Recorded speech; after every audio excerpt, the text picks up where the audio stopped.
We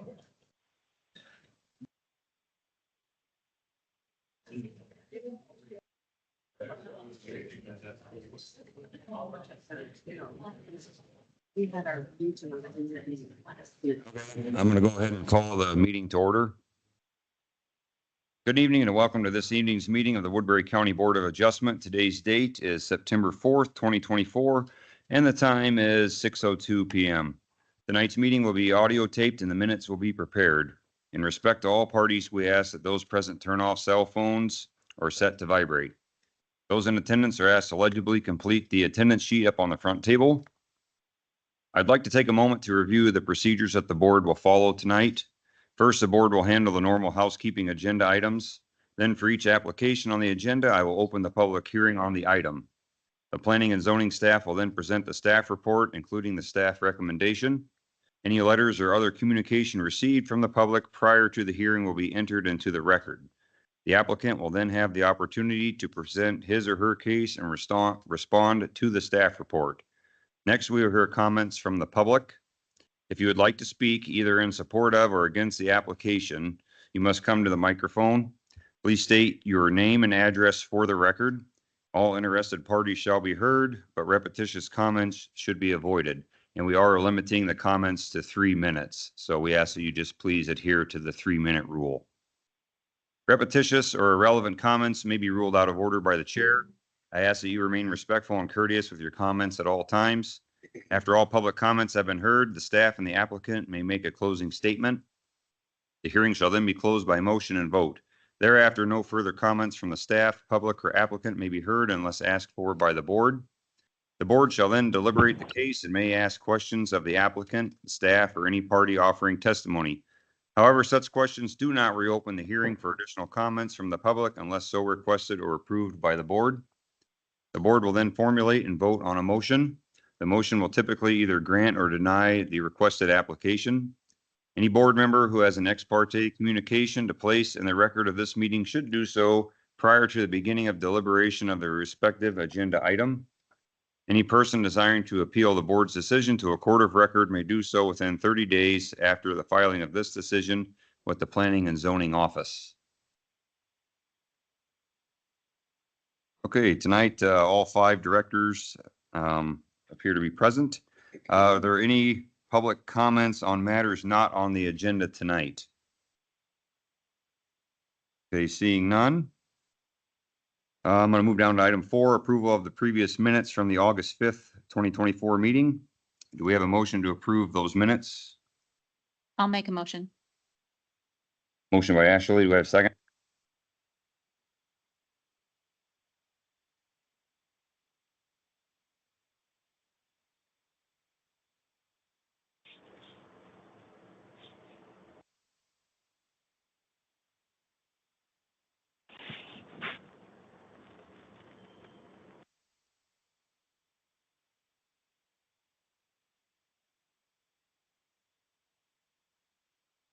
Yes, this action item, public hearing, a conditional use permit application for data processing, Bitcoin business on parcel number 884403400009.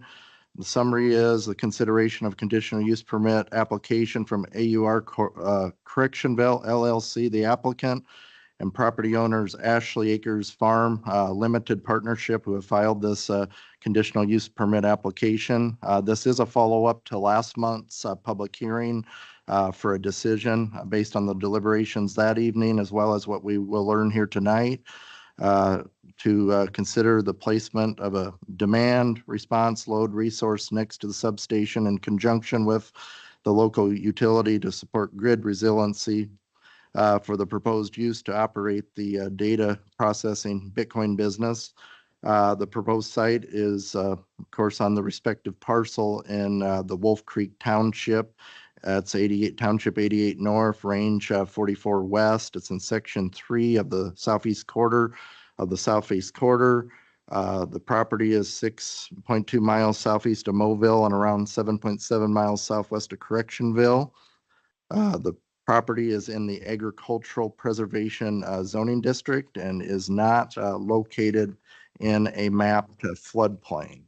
As a follow-up from the meeting last week, we have received additional comments and information that's imperative to place into the record.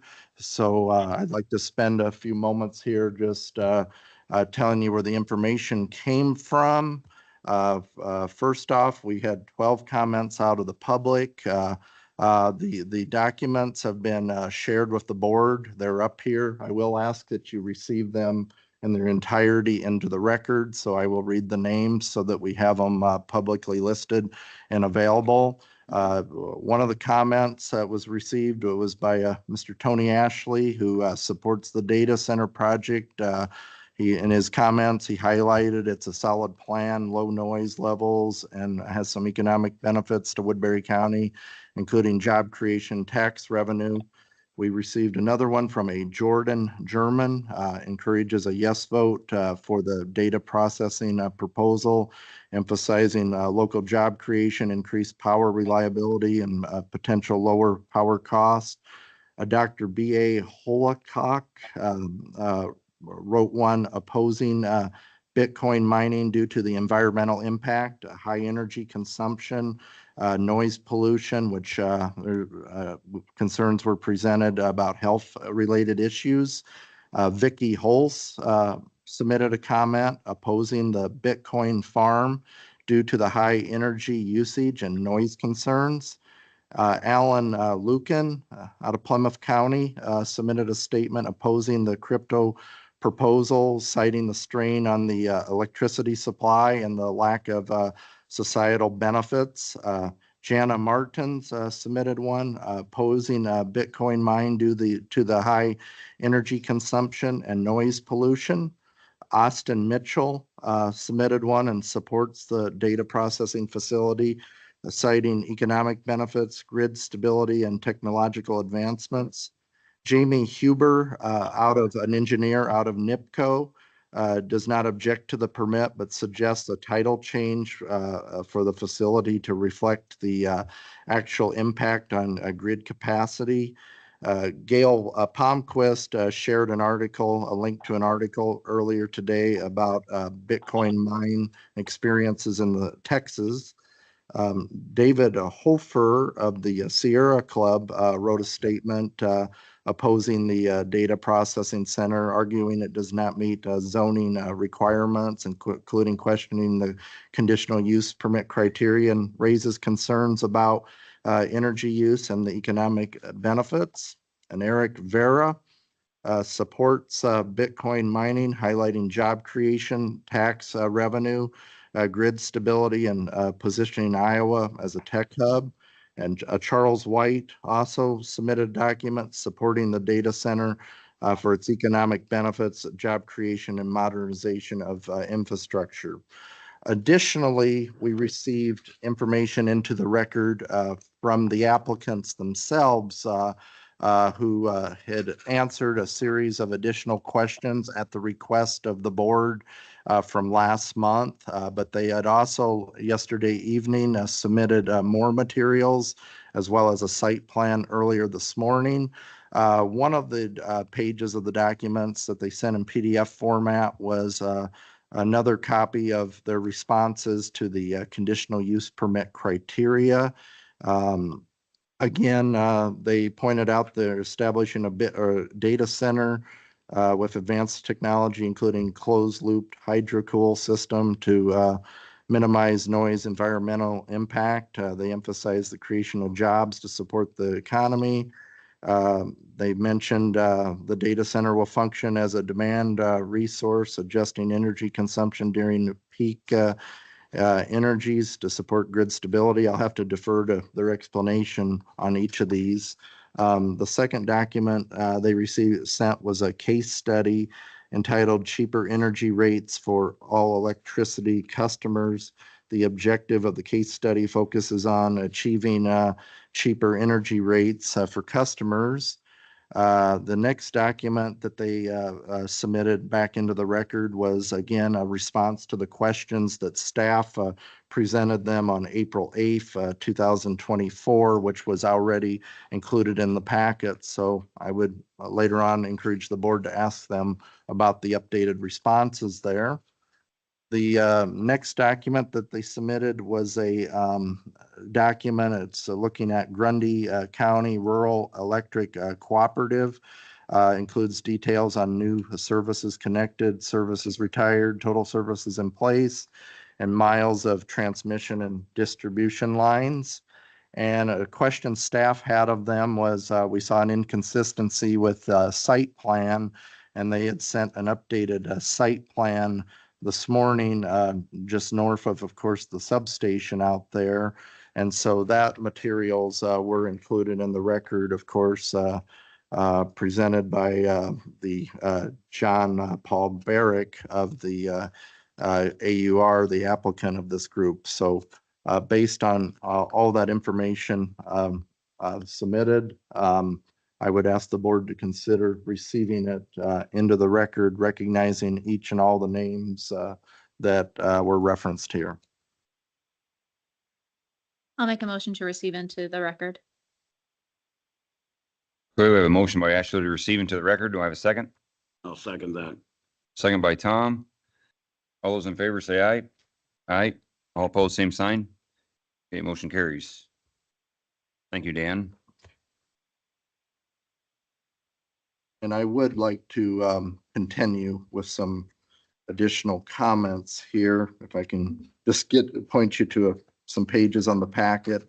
Of course, the packet, one of the occurring themes last month, and to defer this to tonight, was for the applicants to clarify specific criteria and how this application may be eligible for a conditional use permit. So what staff had done is staff broke the criteria down into the sub questions and sub measures that the Board of Adjustment was looking for, and any and all decisions that are made have to look at compliance and with the criteria that are respectively presented. And so again, I would ask the applicants to also, when they get a chance, to come up and explain in detail kind of what their responses were to that respective criteria. The staff analysis, page 84, pointed out some general concerns about specifics on connecting the respective site to the project. How will the project fit within the respective neighborhood? And so those questions that were presented were in a way to clarify and set expectations for how those respective items fit.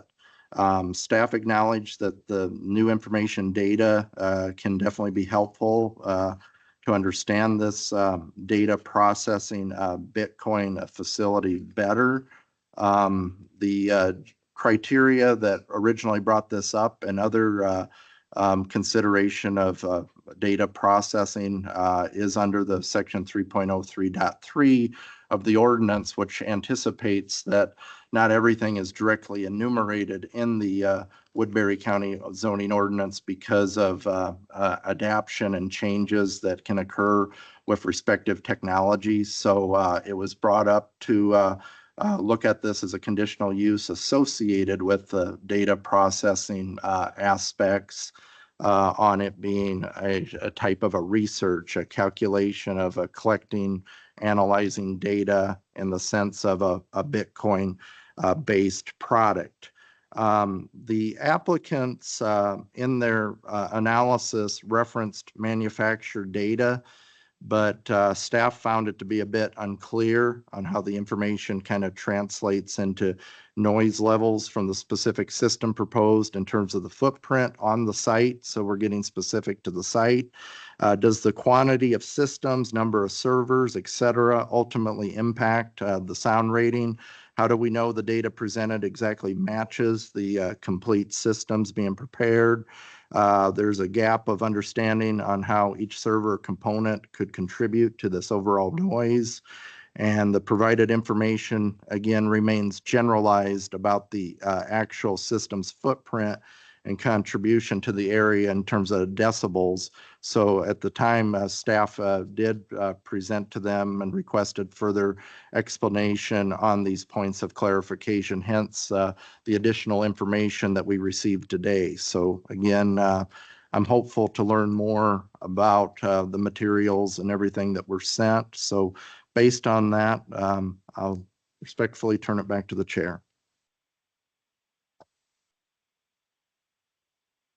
Okay, thanks, Dan, for that. Do we have anyone here that would like to speak on behalf of the application?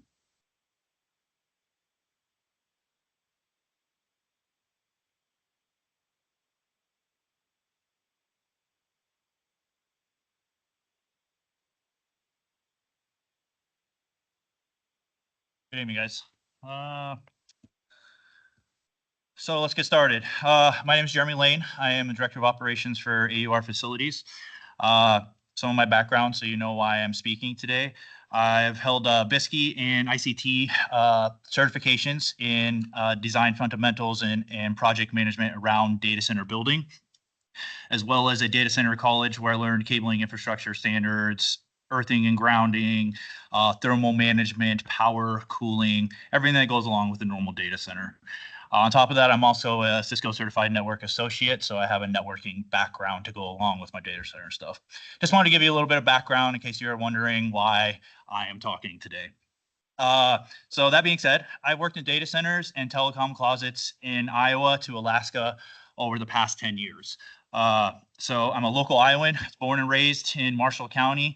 I currently live there. That's where I live with my current fiance and all of my children. But I plan on working and living in Iowa probably the rest of my life since all my children are here. So today I just want to take some time and attention to this critical discussion regarding the proposed data center project.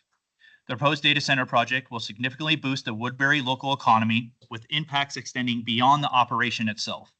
With a job multiplier effect of 6.4, each data center job supports an additional 6.4 jobs in sectors such as transportation, construction, plant operators, electrical, engineering, and cybersecurity. The positions in the data center act as a crucial driver for economic renewal in the communities facing industrial decline, and they provide diverse opportunities for local workers. We have listened to the community concerns and committed to minimizing your impact to the local residents. To address these concerns about sound, we have decided to transition from an air-cooled design to a water-cooled, glycol-cooled design. This change, while costing an additional $900,000, will significantly reduce the noise levels, ensuring the impact on the surrounding community is minimal. This project will also bring substantial fiscal benefits to Woodbury County and Iowa, with the estimation contribution of 1% in sales tax to the county and 6% to the state over the next 10 years. That's the life of the project. Furthermore, new rental housing, including a 3-bedroom home, will be provided for 2 new employees, integrating them into the community and supporting local real estate market. The additional payroll taxes support the local economy by bringing high-paying IT jobs to the community. The data center project is a technological initiative and a comprehensive economic development opportunity. It will generate jobs across various sectors, create significant tax revenue, and support sustained growth. For the past year, the utility company has requested that the load at our other facility in Woodbury County decrease its load for 286.5 hours. That equals out to just under 12 days. According to FERC, the Federal Emergency Regulatory Commission's distributed energy resources, which what we're talking about, can contribute to the system's overall capability of dealing with external shocks, such as extreme weather events, thus boosting the grid reliability. As a demand response resource, we fall under the DR category and believe we assist the grid in its flexibility to adapt to environmental changes. We're talking about the cold and the heat.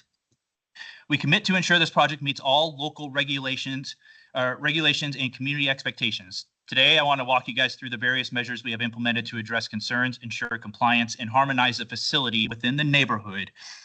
I'll also reference specific pages from the document to give you a clear understanding of the details. Is there any questions on any of that before we get into the? Okay. So I have a few concerns, and I would just like to point out where we had marked them on the page so you guys have reference to that. Noise limits and mitigation. The page numbers I'll be going off of is for the document that was submitted yesterday. The questions for clarification document. I believe it's about 19 pages.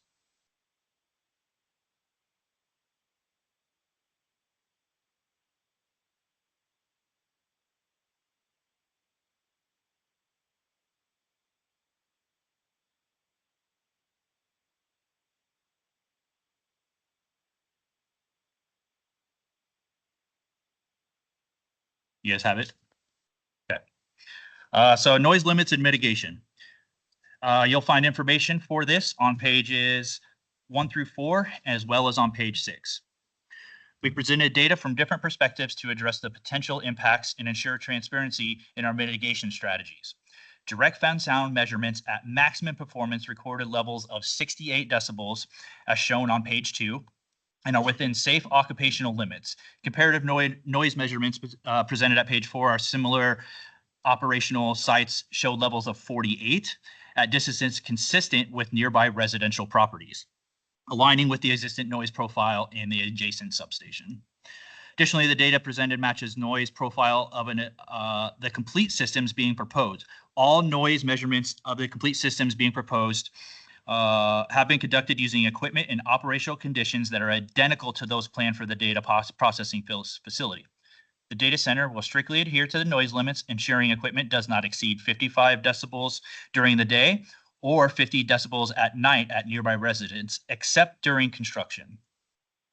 Certified independent professionals will conduct post-construction noise evaluations to confirm the compliance.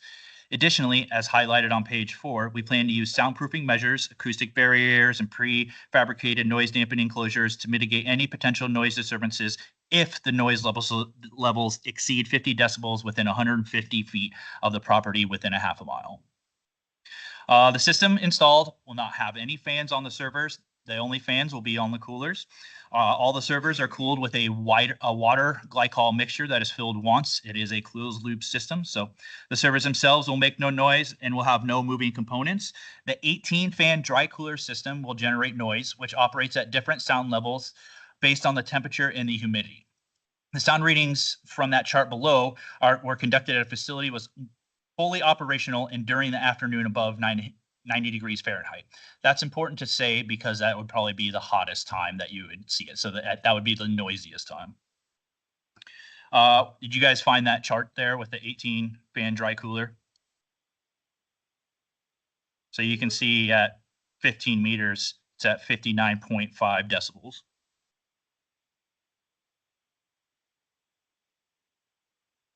Everybody find that?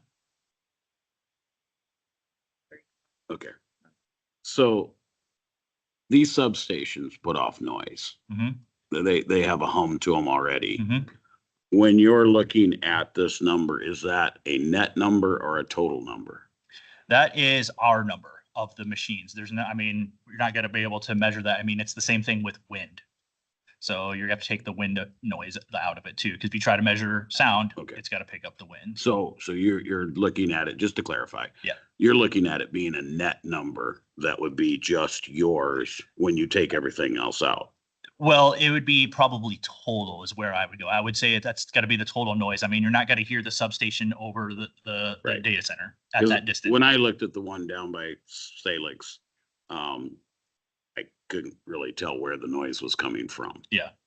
So, yeah, and it comes from both of them. The substation just has a hum. So Yeah. All right. I just wanted to make sure you guys find the information about the decibels for the dry coolers. So if we're all good, we'll go to the next section.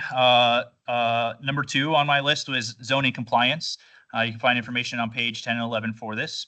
There's also the facility is designed to comply fully with the Agricultural Preservation Zoning District's bulk regulations. On page 1, you'll find some details on how the data center will align with the existing substation nearby and maintaining consistent visual profile, ensuring minimal impact to the surrounding area. So if you read that, we talk about how we could blend it in, make it look nice. If we had to, there could be shrubbery, that type of thing. We're willing to make it look good for you guys as usual. So security, page 12, 13, and 16. Security measures installed will include installing a secure fence with a gate and appropriate warning signage as detailed on page 16. The facility will also use a feature CCTV surveillance and motion detected cameras to deter unauthorized access while minimizing any negative impacts on the neighborhood. I know there were some questions about that, so let's go to number 4 would be road drainage and compliance. That was one of the other topics that got brought up in the criteria. Page 5 and page 13.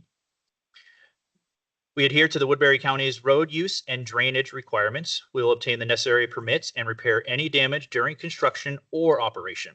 Page 13 outlines our plan to schedule deliveries and heavy vehicle movements during off-peak hours to minimize the traffic impact and discuss routes and coordination for construction vehicles. The property is under 1 acre of graded land. We will not need a grading plan. Minimal groundwork will be completed to reduce the impact of the property.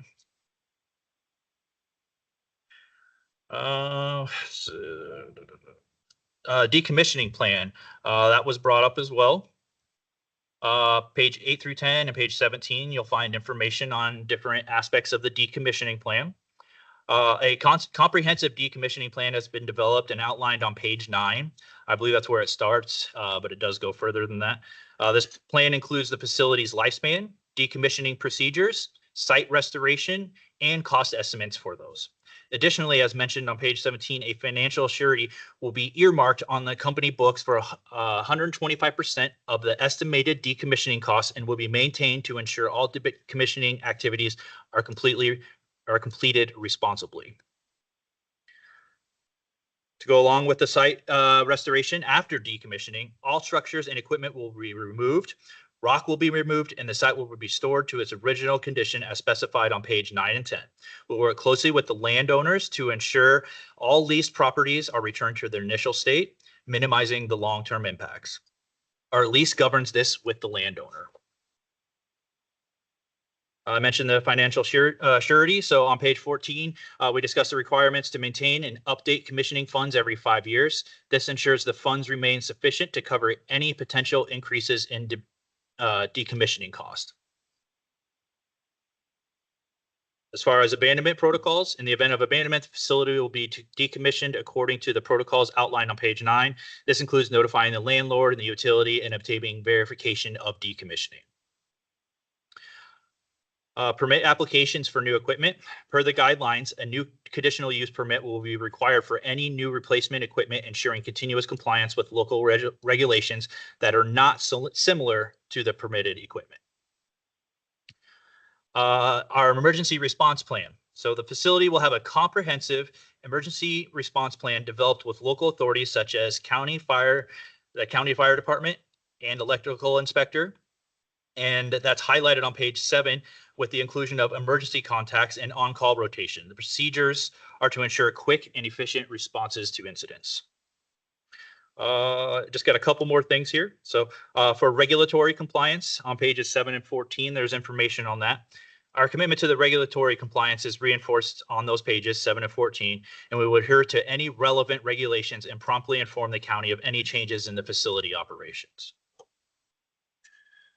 I know that was a lot of words. So in conclusion, we are dedicated to ensuring that this data center project meets all regulatory requirements and addresses any community concerns.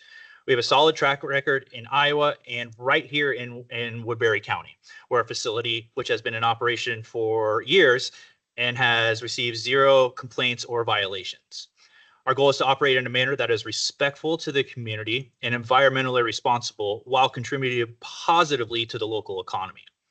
Thank you for your time and attention, and I'm here to answer any questions that you might have.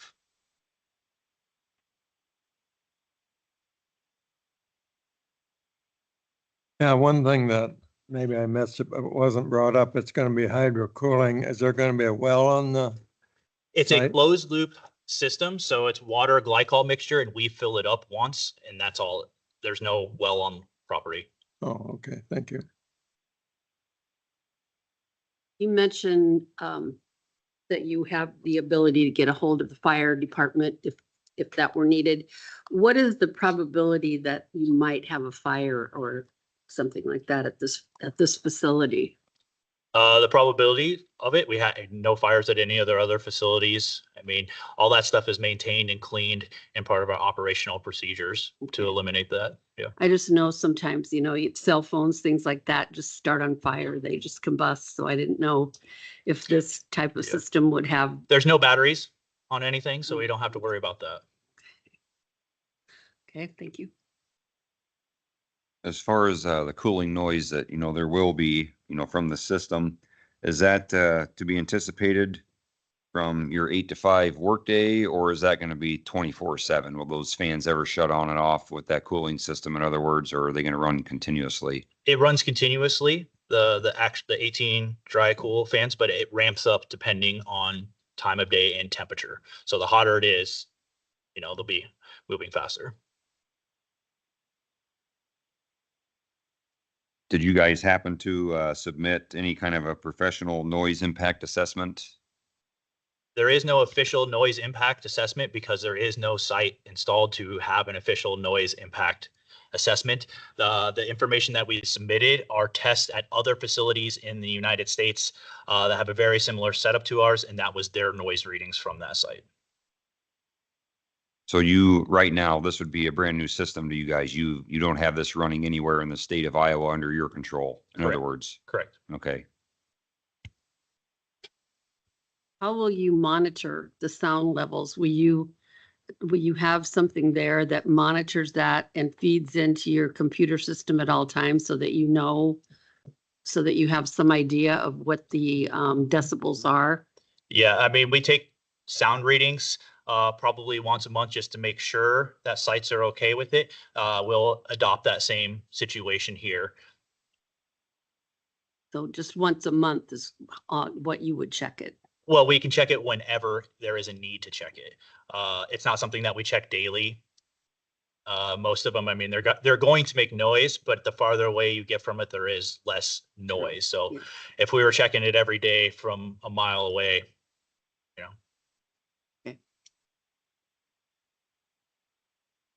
I just happened to notice that the site plan on the link that you guys sent, I believe, doesn't necessarily match the one, that was included in our packet.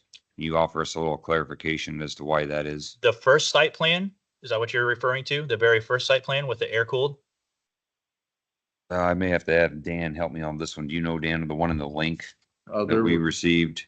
We received an original one that was tilted, pointed to the north, and then you sent an updated one with the link that was changed, and then Correct. staff asked for the Yeah, clarification. the clarification, I believe the site plan was sent this morning. That one and- was sent, yeah. Yeah, and that's the one with the air cooled containers on it, and they have the fans on the top. They're not on the sides. They eliminate, the sound goes up and not out. So that was for a system that you are not going to use, is that right? Or is that for the system you The are system planning that we on? sent, the plans that were sent this morning are the plans that we are going to go with. And you know that for a fact. Yes.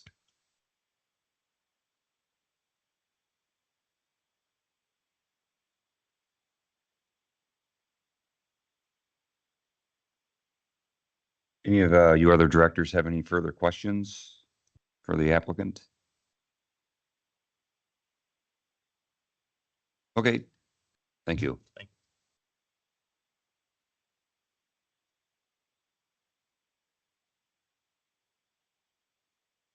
Is there anyone else here who would like to speak on this application? If there is, you can go ahead and approach the microphone.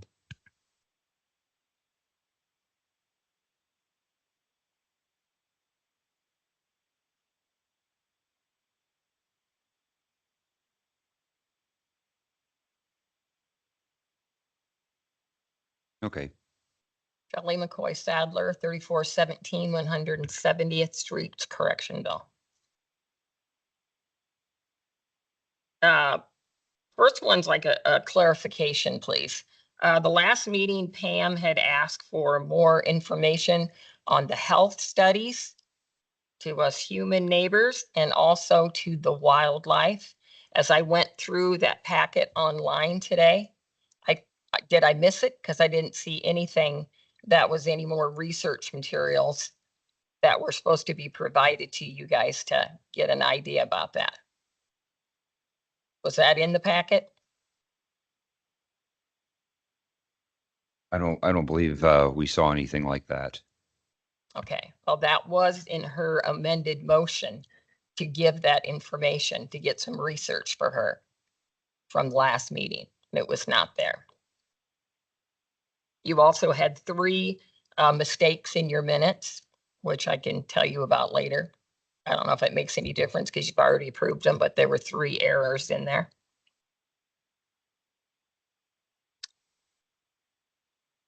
Okay, so we have no information on how it's going to affect the potential wildlife or livestock, cow herds, calves that will be right up the road from this.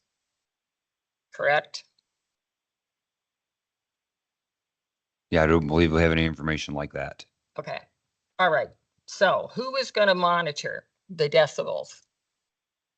Mr. Lane just said somebody over there. Do they monitor that from standing in front of the unit, or do they come over and stand in front of my house and in my yard and measure?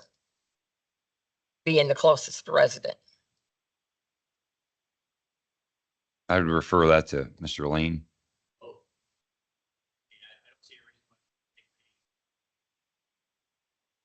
Do you have a normal standard distance where you take readings?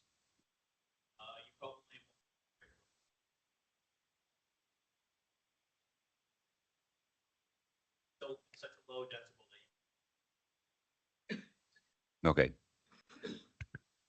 Okay, if I notice, okay, say things are going great, whatever. If all of a sudden I notice that I'm hearing it more or that type of thing, can I have a phone number that somebody that I can call right away and say, hey, what's going on? Just go in 1 month to find, for them to figure out the problem when I can hear it, any morning of any day right off the get-go. Seems kind of silly not to turn it into somebody. Especially when the health information affected people with heart conditions and Bruce has a heart condition. I don't think we're gonna let it go a month without being addressed. Just a minute. Okay. Thank you. I have to cut you off there at the 3 minutes to give time for everybody else. But if you would like to respond to that, would you please come to the microphone? So I believe the question posed to you was, is there a phone number for noise complaints? Yes, we have a phone number posted at all of our sites. You can call that number. You can get a hold of someone real or a service that will talk to you, that will get you into us. On top of that, the site will be staffed from 8 to 5 Monday through Friday. So if there is concerns, come to the site and we could talk about them that way, Okay, thank you. Thank you. Anyone else who would like to address the board?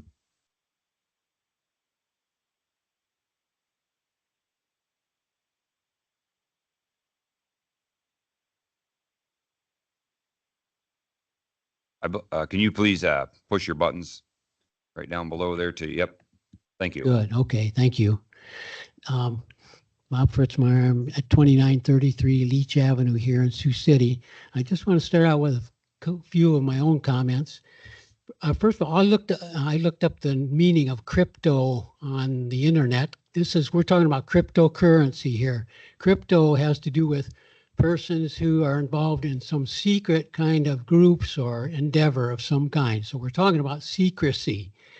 And in spite of all the facts that our first speaker gave us, there's a lot of secrecy in these operations. Also, I don't think it's a sustainable growth that this would bring to Woodbury County.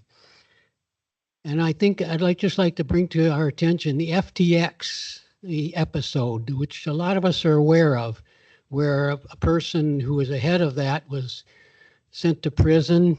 He's cheated investors out of millions of dollars.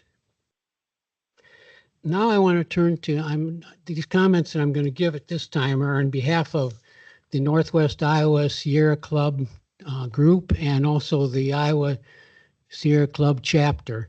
And I have copies of this report. I would ask, may I submit them? There's a copy for each one of you. Motion to receive. Do I have a second? Okay, we have a motion to receive and a second from Pam. All those in favor say aye. Aye. All opposed, same sign. The motion carries.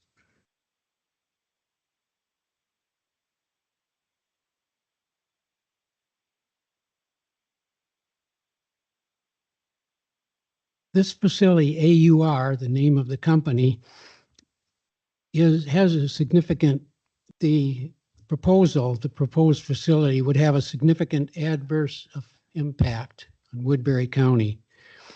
These mining centers use an extraordinary amount of energy. The company claims that the electricity for the facility will come from local rural cooperatives, electric cooperatives. Are these RECs capable of providing the required electricity and still service the regular customers?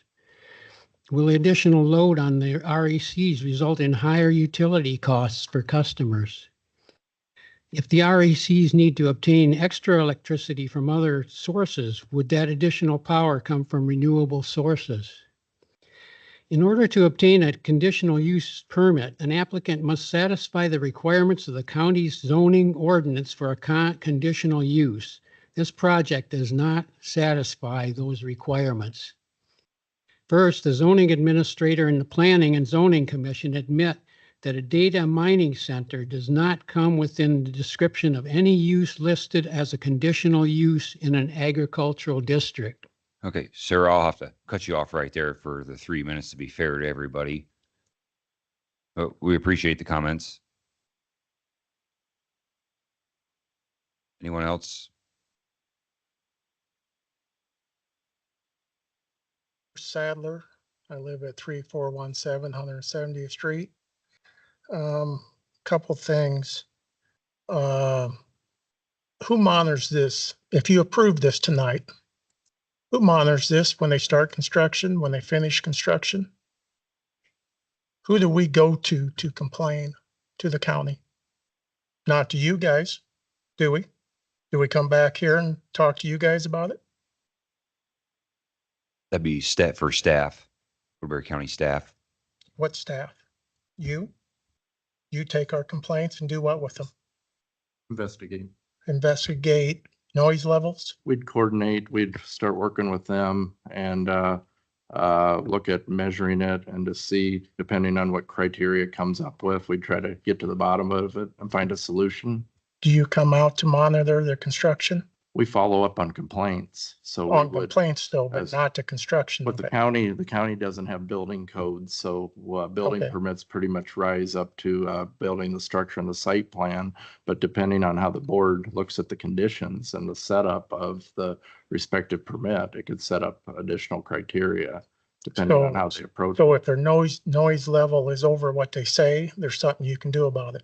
We can look at, we'd have to somehow, some way measure that. To I an know, but extent, if you and do some- measure it and Well- it is higher than what they say, Well, even is like. there something that can be done about it?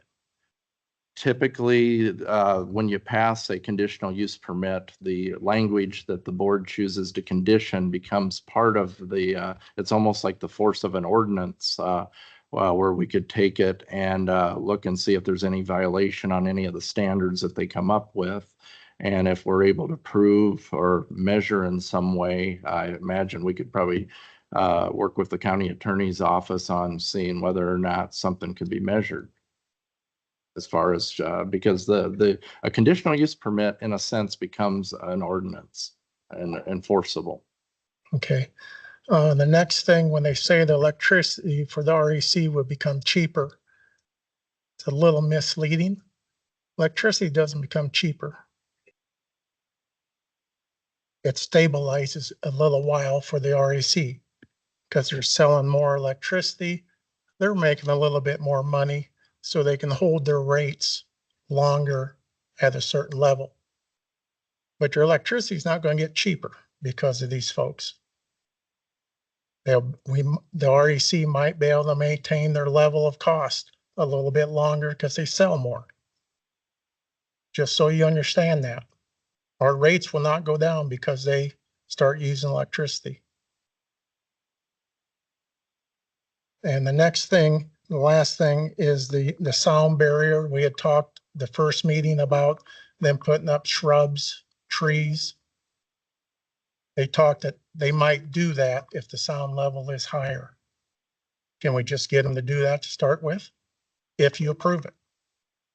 Okay, I'll have to cut you off there. That is something that we could address, you know, as part of the conditions for a permit.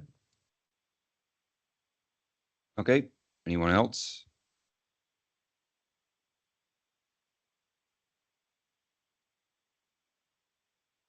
Yes, my name is Roseanne Plant, and I live at 27524 C70, which is in Plymouth County, but I'm here today as the Democratic candidate for District 13 House of Representatives with this county is in this location would be in my area if I was elected to the House of Representatives on November 5th. I've had several people reach out to me in this area against this, and I've done some research. Number one, as Bitcoin mining has spread, countries around the world, if you're unaware of this, have strained power grids. For instance, in 2019, China declared the industry undesirable and banned it in 2021. Furthermore, in relation to the power, adding hundreds of megawatts of new demand when we already face the need to rapidly cut fossil power is anticlimactic here. Princeton professor who studies these electrical grid emissions has said, according to the New York Times, if you care about climate change, he added, then this is a problem. Bitcoin operations promote themselves as environmentally friendly and set up in areas with renewable energy, but their power needs are far too great to be satisfied. As a result, they have become a boom of the fossil fuel industry. Watt Time has found that coal and natural gas plants kick in to meet 85% of the demand for these. So what's really going to happen is our rural electrical co-ops are going to be stressed. And for instance, in Grundy Center, they have one of these, and it uses more electricity, one Bitcoin mine, than all the residential customers combined. That alone should be a red flag to this commission. The REC will be stressed, and as a member of the REC and as somebody who receives her power at her acreage from the REC, what's going to happen is that they're going to be incredibly stressed. And then if we have any kind of natural emergency, like in Texas, where everybody is using their electrical power, it will be unsustainable. Furthermore, what happens when these Bitcoin mines are in full operation is that then the electrical power grid and the companies go ahead and pay them to stop using the electrical power. Therefore, they make profit upon profit by stopping to use the electricity while the consumers have to pay more for it. So for all of these reasons, this should not happen. And I would like to briefly address the legal consequences as a lawyer with 29 years experience and as a former city attorney and Woodbury County attorney. If there was any kind of issues, unless you have a set ordinance or a set law to answer this gentleman's question, you would investigate it, but you would have no legal recourse. And the county attorney investigates and prosecutes things at his discretion, which means he wouldn't have to, which would mean you would have no recourse and no follow-up if there's problems. Once this is out of the box, ladies and gentlemen, this could be a monster that you will never get back. And then you'll be asking me to write laws in Des Moines to help you. And that is unacceptable. Thank you. Okay.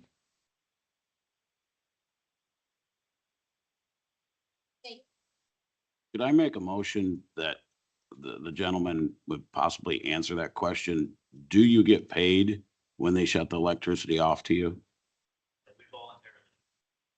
Okay.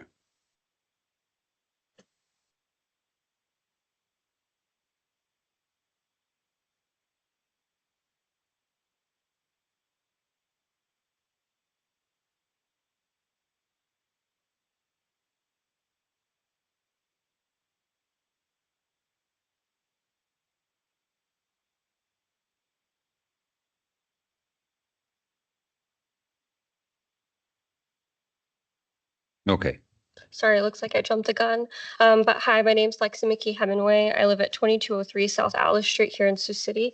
So I'm just going to make 2 points. First, the unknown, and two, the known. So first off, it seems like there has been a lot of confusion around this. There's not a clear plan on what would happen if something wrong were to occur. We do know for sure that Bitcoin mines seem to be pretty fragile. They overheat frequently. You can find that across tons of research. So what happens then? What happens with that waste as well? Because oftentimes what we see with Bitcoin mines as well is that discarded computer components, circuit boards, cables, and other electronic waste from crypto mining contributes to that electronic waste. Where does that go? Who's taking care of that? I know that there's some sort of plan, but we need to hear these at these public meetings because there's a lot of people who don't know how to access the information. I know that's not an excuse, but that's for the general public. Two, when we're talking about the economy, who's running these studies? We are saying that there's going to be 6.4 jobs that are brought to this economy. That's negligible. How is that making an impact for Woodbury County? But again, we can have economists that say the economy is going to be great tomorrow, but it's actually not. So how are we supposed to trust that? Finally, we are talking about the issue of like sound, water, heat, utility strain. This is where we move into the point too of the known. We know that Bitcoin mines take a lot of strain on utility. We just had several speakers that brought that up. And I do have this fact sheet that was just published in August of 2024 by the Iowa Environmental Council. I have copies for all of you that I'll give to you at the end of this if you allow. But what they did find is that when we are looking specifically at the Grundy Center in Iowa, it uses as much electricity as 4,900 homes. Do you know the population of Grundy? It's 2,800. It is using more than the amount of people who actually live in that population.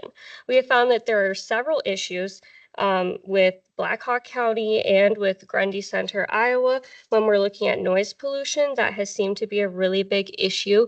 We're seeing the tangible effects of this. But on top of that, we need to talk about the issue of water. I know that they say that they're going to fill it up once, but again, what happens when those fans, they need to keep running? They're loud. We also got that comment that they don't really know how loud these are going to be. Instead of saying, yes, we've tested it, it's only going to be 50 decibels from this person's house. We didn't get that. We got, yeah, we can test that.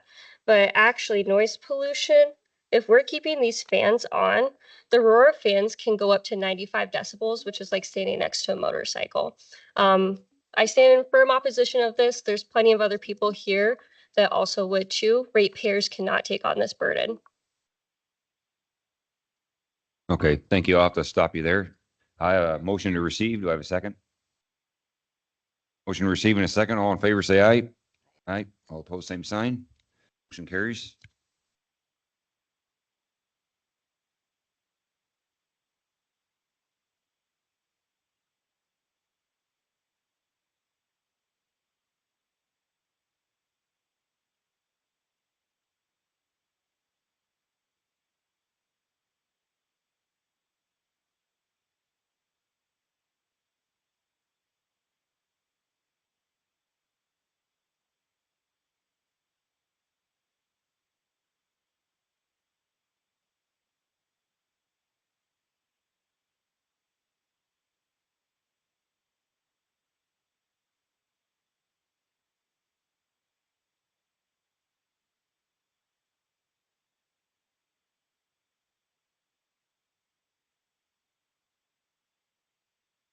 We ask you your name, please. We didn't hear it.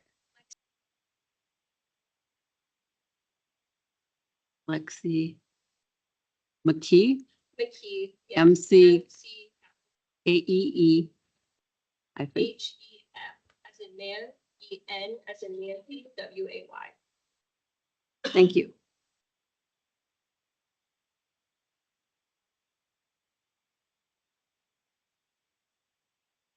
Okay, My name is Gary Wilcox. I'm a neighbor of Bruce's. I live at 1313 Lee Avenue, Crixonville, Iowa. And I understand the existing mine is in the Luton area. Now, if you look at a map, in the plat book, you see hardly any people over there. What we did is we drew a circle 2 miles and 1 mile around this proposed plant. And if you count the residents in that circle, you'll get about 20. Now, I have no idea about how many people there are, but there's about 20 residences. So you got a lot more people in this area than you have over at Luton Salix. Has the cooling question been answered? I believe we do know what type of system they do want to use now. You know, if they cool this with water and they have to dig the wells deeper to get more water, that could affect a lot of water wells in a neighborhood. That's going on in Nebraska where they have to dig them deeper to irrigate. Now, if they can't handle the heat with the water, then they're going to have to dig deeper. Are they circulating, or do they use the water once and let it go? It's a closed loop system, so the water just circulates. Okay. I will leave the maps up here. I don't know if we got enough for everybody. What is the radius on that? Pardon? What's the radius on that? How far out? Well, we went a mile and 2 miles. It's a mile and 2 miles. This Okay. is taken out of that. I motion to receive. Do I have a second? I have a second. Because some of them are hog plants. So you don't have people living there. You know. Sure. So I have a motion to receive in a second. All those in favor say aye. Aye. All opposed, same sign. Okay, motion carries. Doyle. Thank you. How many copies did you have here? 7.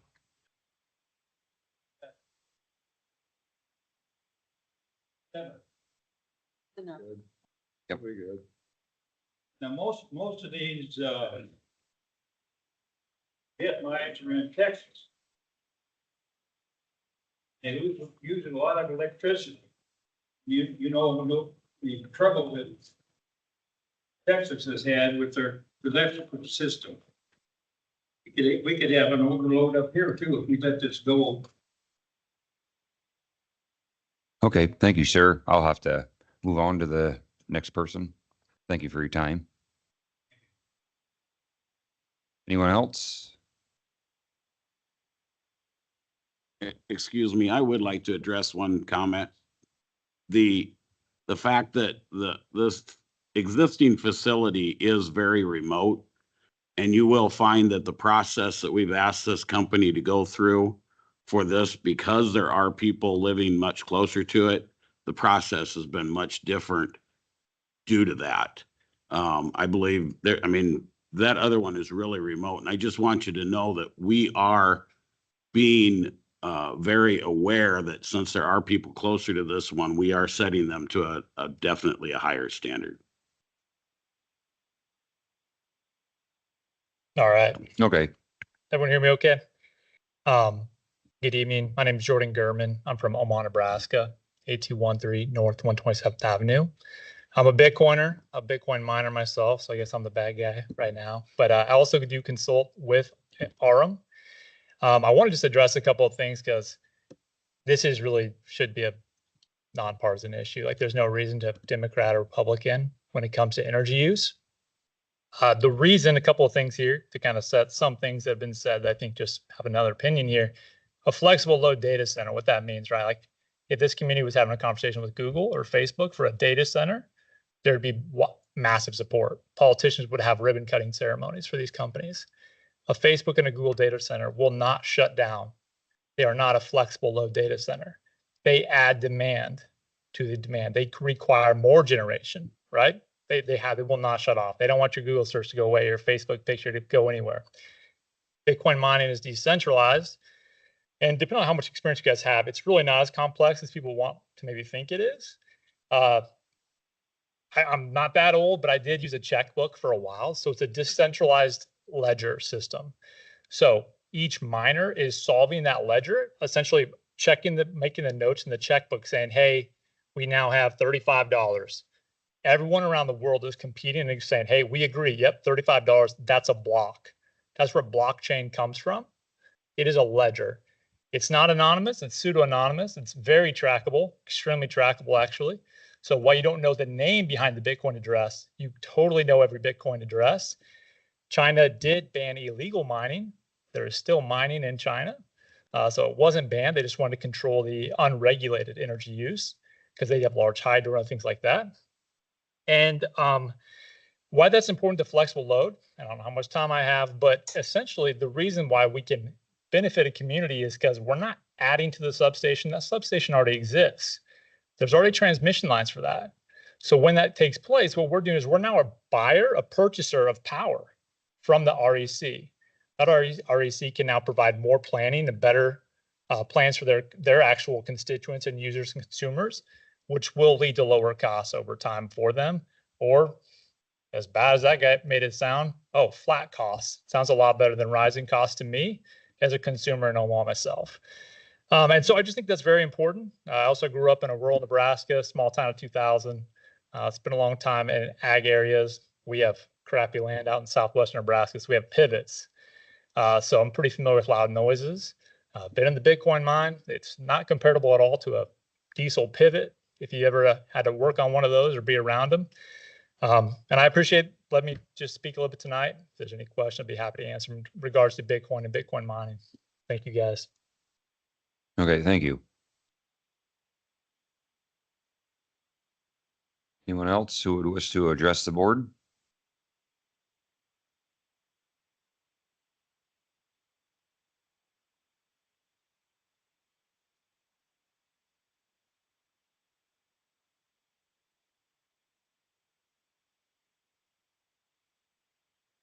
Anita Wilcox, 1713 Lee Avenue, Correctionville. We're a mile away from this area. And on your maps that we were giving you, there are some hog confinements and stuff, but there also are people that are not in the plat book. So there's at least 4 homes that I know that there's people living in. And we have very few people with only homes with only one person in, so there's quite a few. What is going to stop them from, they build this plant, expanding and putting in much more facilities? Also, I thought he said this is the first one of this type that's water cooled. Is that what you said? Okay, so how do we know that it's going to work? You know, if it's doesn't work, because our humidity has been ridiculous lately. Our temperatures have been in the 90s. The humidity was in the 91 day. So then they kick in the fans. And if they haven't tried it before, do we know if it's going to work or not? We keep covering all of Woodbury County with windmill. You know, they want to cover Iowa with windmills and roads and housing. Someday there's going to be some hungry people because we've covered the best ground in the world with cement. If this does make a lot of noise, our house to replace it is, our insurance agent said is valued at $400,000 replacement value. It's going to be worthless if we have to try and resell it because of this noise. And the last guy said something about they weren't going to use electricity from the substation. That's what I understood. Yeah, please. Yeah. You said you weren't going to use any of the electricity from the substation? No, we do. So the substation's already built out. That transmission line's already out available. They've already created it. So the energy is available. So energy can't just go anywhere. It's about a 500-mile transmission capacity. So if they purchase it, it's used. If your wind is generating it, if their coal plants are running, or if I see on here a nuclear, which I don't know how that conversation's going to go, very interested. I would love to see that. The energy is already created. So it has a physical distance it can leave. So there's a Bitcoin miner that's flexible, can turn on and off if the community needs it. That energy is made already. Now they can plan for that. And we use it. If the peak, typically these RECs will have to have a 30 to 40% peak demand response. So if you happen to have a super hot day and everyone has to turn on their ACs, they have to have that already up ready for you to turn on your AC and lower the temp. Well, the Bitcoin miner at that point, they're using, let's say, the full amount. Well, they say, hey, we need you to turn off. So we turn off. Now you do have that capacity to go up there and cool your house. Whereas before, if we weren't there, they didn't purchase it there. Now you can't get it. They're buying even more expensive power, or they don't have the power for you to do it, right? So we add more capacity for the actual consumer here. Yeah, we had a mouse get into one of our substations and we were without electricity for quite a while. He did a lot of damage. And it was just a simple little mouse. Is it fair to compare? People here know what Switch Makes Sense is. Are you aware of that program with REC? I'm not personally aware of that program. What was it called? Switch Makes Sense. Okay. In Iowa, they hook up your hot water heater, Okay. different things. And then during the peak time, they get shut off. Got it. I think that's basically what he is trying to describe here, only on a much larger scale. So That would be correct. Sorry, I wasn't familiar with the program. can we shut Yes. them, can REC shut them off or do they have to shut it off? Yeah, there'd be huge, I mean, there's obviously power purchase agreements, but it's a huge penalty if you were not to load shed is what they call that. So it's that flexible load. You have to bring that down so that you can actually have your AC on or your heat in the winter, which we have high variability in this part of the country, right? With temperature swings. So I guess her question is does REC shut that down or do they request you to shut yourself They down? request a load shed alert. They'll have it. We both monitor, or both people can monitor it, Okay. but they'll reach a point and say, hey, turn off. And of course you turn off and you can do that remotely. You can turn these miners off and down. They are just computers, right? The mining is not really a great term. This is a computer. If you remember when they first got computers, the desktop, it kind of turned on, ooh, the fan. These computers have fans too. So that fan noise is the same thing you thought back in the day on your desktop that would kick off. But imagine you have 100 sitting there. It's going to be louder than just one. But yes, they would just turn them back off. But you're in Nebraska, and why are you here talking about something in Iowa? And is it apples to apples or oranges to oranges? Is your Bitcoin the same as his, and why are you here? So I already mentioned, I do consult with our. Just a second, I like a good argument as much as the next guy, but we gotta understand, but we gotta keep this to address the board. So thank you for the clarification. Is there anyone else who would like to address the board?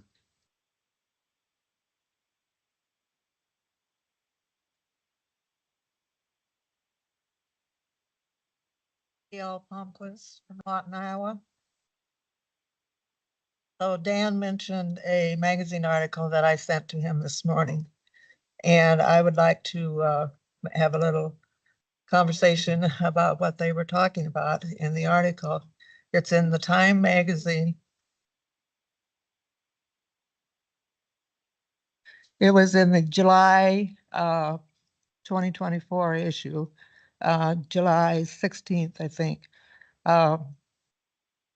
But it's a very recent article.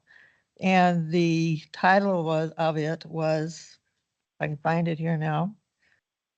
The title of the article was, "We're Living in a Nightmare." And it's about a small town in Texas called Granbury that has a Bitcoin facility nearby. If you haven't read this, it'd be a good idea, I think, to look that up, Google it, and look it up. It's quite a long article. The things that popped out at me were that the doctors there have reported many unexplained illnesses popping up from otherwise pretty healthy people. For example, loss of hearing, sleeplessness, irritability, fainting, nausea, vertigo, vomiting, migraines, panic attacks, chest pain, heart palpitations, cardiovascular damages, and high blood pressure. So lots of things coming from people that were otherwise healthy. And I don't know how long their facility has been in operation. And this affected the children too. Children were having fluid drain out of their ears. because I live too close to this facility. I think it's the duty of the county to protect the citizens, safety wise and in other capabilities. But until we're sure that this is a okay program, I would hate to see it go into effect until we know for sure that it's not going to cause problems with our health. Rock Branch, I grew up at Rock Branch. I know a lot of people, have a lot of friends there. I would hate to see them suffer through something that shouldn't have been allowed in the first place. Thank you.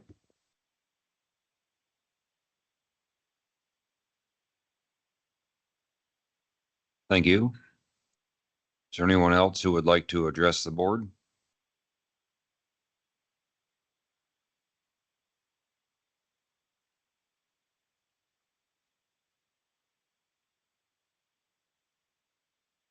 Heather Dixon. I live at 1589 Knox Avenue. It's a Correctionville address. I live approximately driving distance, about 2 miles from where this would be located.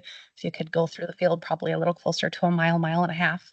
I guess I have more of a question than a statement first. So it was brought up that during like really hot peak times, you have the ability to shut it down to allow like the residents to still be able to receive their utilities. So during like hot snaps that go on for days and weeks where the temperatures are astronomical for days and weeks on end and the humidity level is high, or during like really cold snaps, do you guys have the ability to not only shut down but stay shut down for days or weeks on end during these hot and cold snaps? I guess would be my question. And is there any consequence like on your end with your circulating system and so on and so forth if you guys are shut down? When you have like those stretches of days or, you know, a 2-week snap where it just feels like 110 heat index daily. If they were asked to shut down, can you stay shut down long enough? Like what's the longest time you can stay shut down?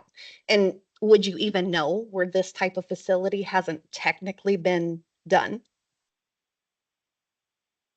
We'll have him address that. You can go ahead. So I guess those were my questions. And then, I mean, from there, I think there does need to be proof and evidence that there is no damage to humans and livestock, because even if you say that there's, you know, this is a hog confinement, not a residence, but is this something that over time could take out a hog confinement or take out their cattle that are just 500 feet away? You know, so like, where are the studies on that? And why is it being compared to the one in Woodbury County if this isn't the same type of facility going up? That's like the other one. It's, if they're not the same, then you can't use that one as a comparison for the loudness and the decibels and so on and so forth. So I guess that would just be the biggest question, because there's a lot of livestock as well as people and families out there in the community. And it's a fairly close niche community. And I wonder, like, you have all of these people that some of them are second and third generation families living out in this area. And who has come up and spoke on behalf of this that won't somehow financially benefit? I haven't heard anybody in favor of this that doesn't in some way, shape, or form benefit financially. And yet you have all these people that love that area out there wholeheartedly. I've lived there for 17 years and I've raised my children out there and I've absolutely loved every minute of it. And for somebody to come in just to be able to benefit financially, nobody here that doesn't want this is going to benefit financially. So I guess that would be my point, is where are the people in favor of this that don't get to line their pocket in some way, shape, or form? So thank you. Okay, thank you. Would you please come up to the microphone for a second? I guess, and just to reiterate the question that was asked, you know, can this Bitcoin mining center, I mean, can it be shut down for extended periods of heat or cold? I believe was your main question. Is that right? Okay. The answer is yes. We've been shut down for 48 hours before it goes off a peak. So at peak times when the peak energy demand is high and the prices are high, we bring it back down to bring it back down. So you could be shut off for multiple days theoretically. Theoretically, yes, we have the ability to. So if we need to, yes, we shut off. We don't just run so you guys can't power your air conditioners, that type of thing. Okay, thank you. Yep. Is there anyone else who wishes to address the board? Not yet, ma'am. Yeah, Tony Ashley, 3356 170th Street, Correctionville, Iowa. So I'm the general partner for Ashley Acres Family Limited Partnership. And, you know, I can appreciate everybody's concerns. I had them myself. I was very picky when I selected this company. I had about 5 different companies come and want to do projects here. But the truth is, you know, there was a lot of questions asked. And I think they thought they were going to be stumped. They were going to be gotcha questions. And as you can see, there's usually a very easy answer to come up with that isn't going to be a problem.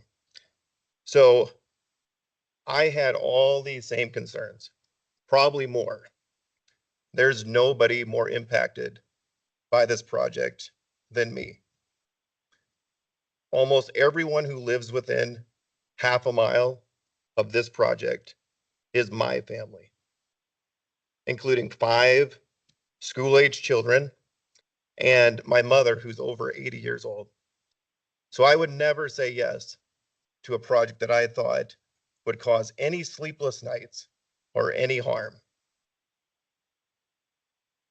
So this company got around 10 pages of questions from you guys, from the Board of Adjustment, and they gave comprehensive answers to solidify their plans to fulfill the qualifications for the conditional use permit.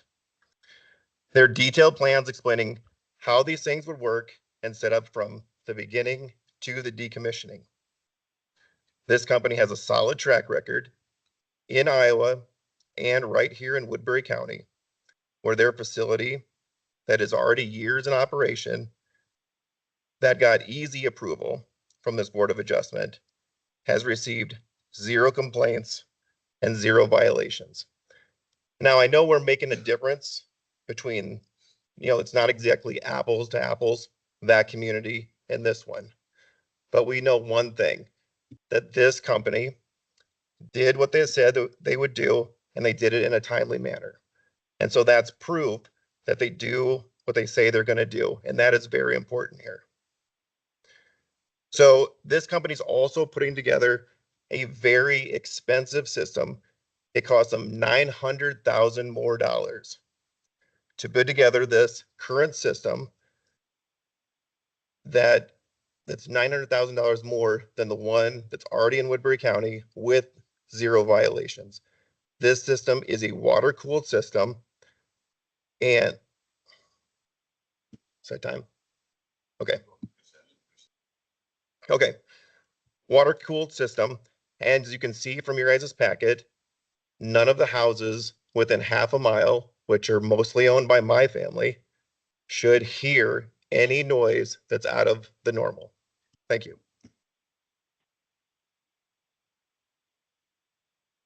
Thank you. Is there anyone else who wishes to address the board?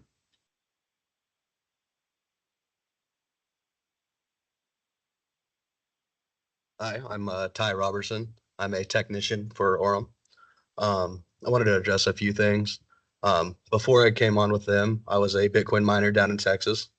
The 2019 freeze was not caused by Bitcoin miners, and mining didn't really start picking up until after that in Texas in a large way. And pretty recently, there was another stress of the grid, and miners shut down and actually preserved the grid's resiliency. And another thing is, when I was down in Texas, I started a mining company with a friend who was a rancher. His family had been ranching for 4 or 5 generations out in Texas. And so we talked a lot with, rural communities and ranch owners, things like that. And so the concerns about livestock and things like that being affected by the noise is definitely valid. But as far as we could find, there's not any studies directly with Bitcoin mining, but there are plenty that with concerning relatively similar noise levels and livestock, and it's anywhere between 50 to 100 feet. They have to be over 85 decibels and within 50 to 100 feet from those 85 decibels to cause any side effects. And with the water cooled systems, we will be at, was it 55, 50 decibels, something in that range.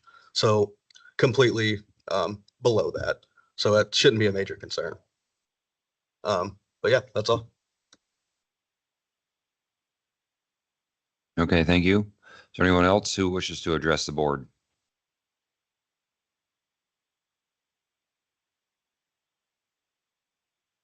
First of all, you're going to have to excuse the way I look. I just came from work. My name is Jan Olson. I live at 5438 Lorraine Avenue, Sioux City, Iowa. Can everyone hear me? Thank you. I've had difficulty all evening, and that's why what I have to say is to be addressed to the first presenter this evening. When they indicated, if I heard correctly, that there would be a comprehensive emergency plan developed and given to the people that lived in the area. Did I understand that or not?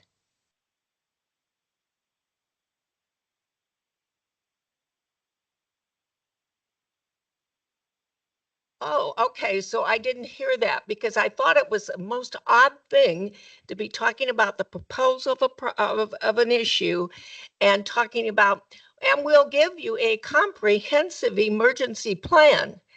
Well, I didn't know when you started something new and different that it was a responsibility of the community in which it was put to have the emergency plan. I thought, and then when I heard, well, we'll provide you a comprehensive courtesy, that was the word I used, plan. And I thought that was kind of unique. I wanted to reinforce that because that certainly isn't standard practice. Thank you.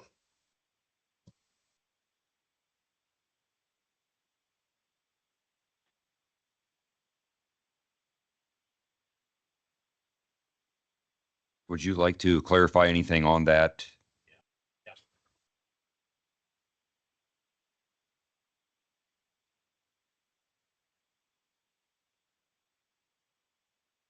I'd just like to talk about the emergency response plan since it was brought up. It's for the facility, not for the community. That's what was asked of us, was to, if we had a plan for our facility, not for the community. So just to make sure we were clear on that. But we do have like our emergency contacts. We have on-call rotation, everything to make sure the site is secure and stable and there's no issues with it 100% of the time. So. I could not hear that. Could you all hear it? Part of the problem here, I think, in some of why you're getting repeated, is we as an audience are having difficulty as participants hearing. And I don't know, I thought at first maybe it was my age being chronologically intruding on my hearing, but obviously, if that be the truth, then it wouldn't be going on. So what I want to do is, could I ask you to repeat what you just said so I can make an informed decision? So what I said is the plan that was asked for us was not for the community. It was for our site specifically for emergency demand, emergency response for our site and for people on the site or anything else, but not for the community. But is that not standard operation procedure for any business that is created in a community? You have to have a plan, if it threatens the community. And this could threaten, we don't know the consequences of this. We have good thinking, but we don't, and it might not be the best thinking. That's all I'm saying is, if you happen to make mention of an emergency plan for your building, then what about the area around? Do we not have implications for that? That's all I'm saying. Okay, thank you for that clarification. As far as that goes to you, ma'am, we do, as a Board of Adjustment, we do have, we reserve the right to, put conditions on, said permits potentially, which could include something to that effect that you're bringing up. So is there anyone else who wishes to address the board?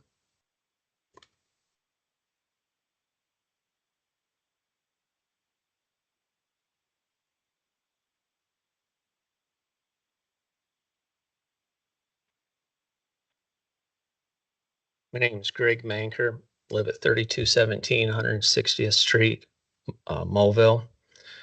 And I live approximately 2 miles away from it. So I really don't have much skin in the game, the way I feel. So I've been just sitting here observing, listening to everybody, prepared nothing. But I think initially what you heard was just a smokescreen. He told everybody here exactly what he wanted to hear. His data, a lot of it was not his own data, it was other data. And this has a big chance of becoming a smoking gun, what you're seeing. And to be fair to these people living 1,100 feet away, less than a quarter of a mile, everybody here, before they cast their vote, should put themselves living 1,100 miles or 1,100 feet from this site. Put yourself there. And I would like to see how many people would invest in their lifetime with everything to lose but nothing to gain. They have everything to lose, nothing to gain. They're out there just doing their own thing. But if you lived 1,100 feet from, I feel like this is the unknown. Once it's built, it's too late. You heard everything that made you want to hear everything that was a smokescreen. But I just challenge everybody, before you place your vote, you put yourself 1,100 feet from this site that's unknown.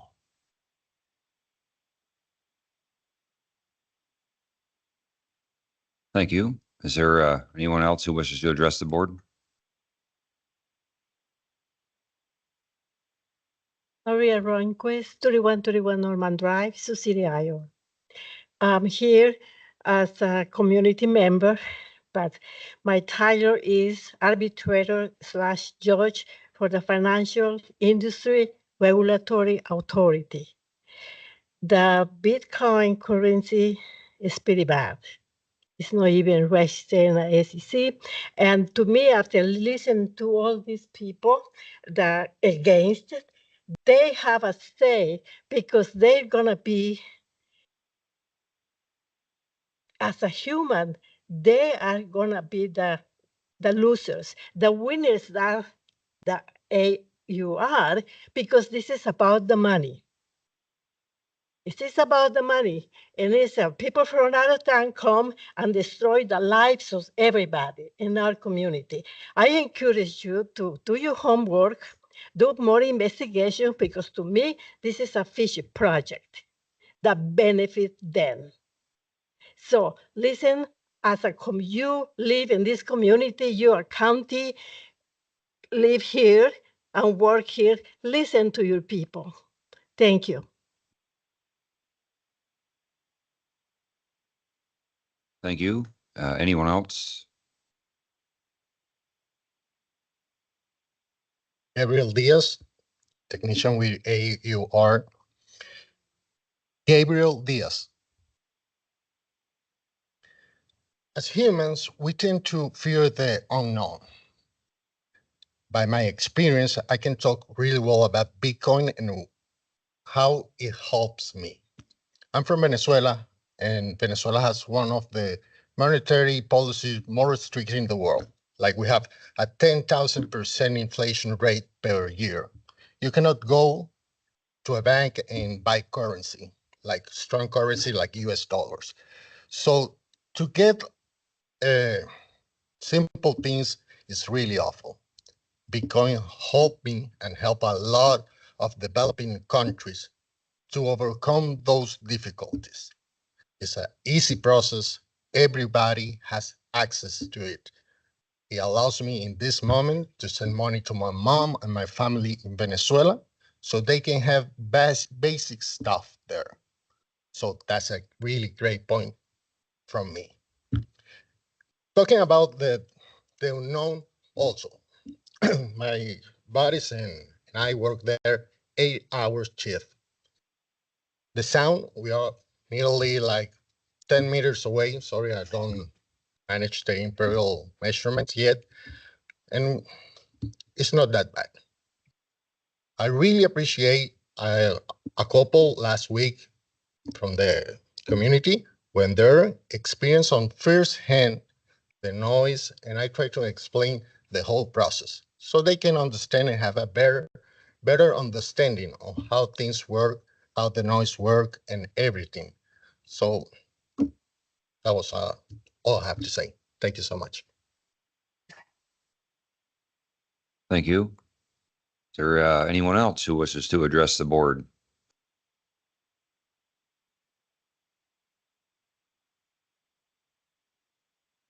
I would like to make a motion or whatever I need to do. The Sadlers are the closest people to the site, and I don't think Shelley got to say everything she wanted to say. And I would really like to hear more from them.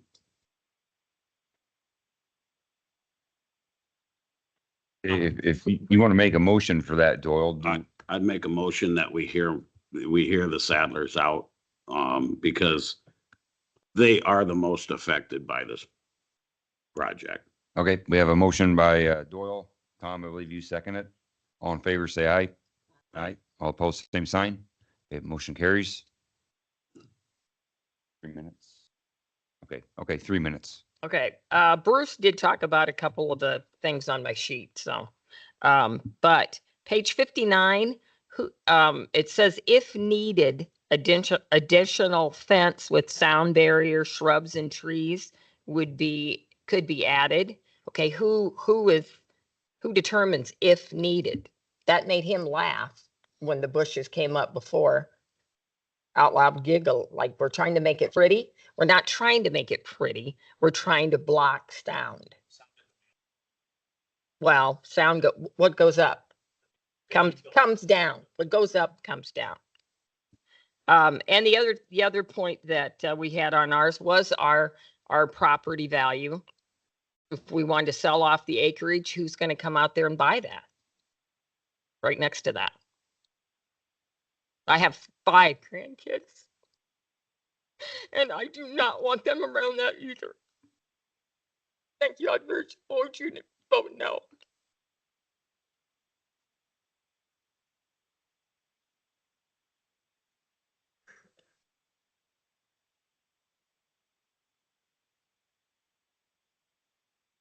Okay, is there anyone else who wishes to address the board who has not addressed the board yet? Okay, seeing no one, if you'd like an additional 3 minutes for your rebuttal. For one, we are comparing apples to oranges here. Number 2, he admits that this is a first time that we're going to do this water cooled system. And so it's untested. And number 3 in all of this is that these people do have their lifetime invested in this.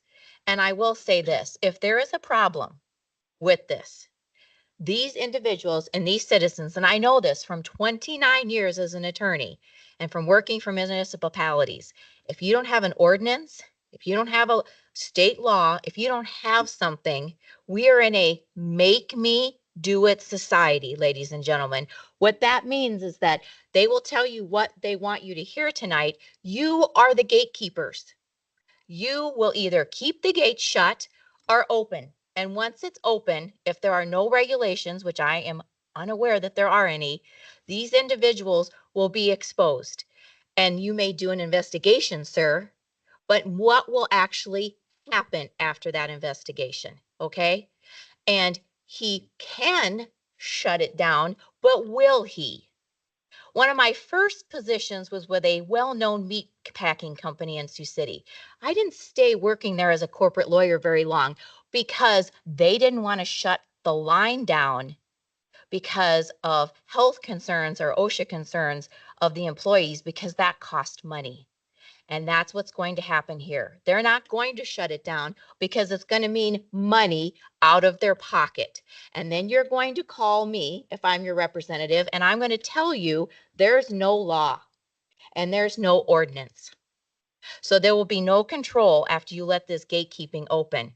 And that alone, with all of this doubt and no proven track record, should raise enough doubt in your minds to protect these individuals until either A, a proper independent study is done, B, there are regulations are enforced, or C, we have a very strict, very good conditional use permit that you're going to give with incredibly clear and concise definitions and boundaries for this company to follow. If you don't have those, one of those three things or all of them, then I highly advise you to not vote for this. Or as I agree with you, it will be a smoking gun and it will be a problem and it will drive people out of Woodbury County, which is already experiencing brain drain. Kids don't want to come back here to work or to raise families, and people are not going to want to move in or stay in Woodbury County. And that's going to affect the taxes and the bottom line. Thank you for allowing me to speak twice.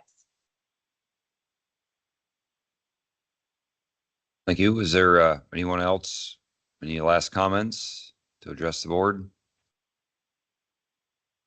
Sure. Please approach the microphone.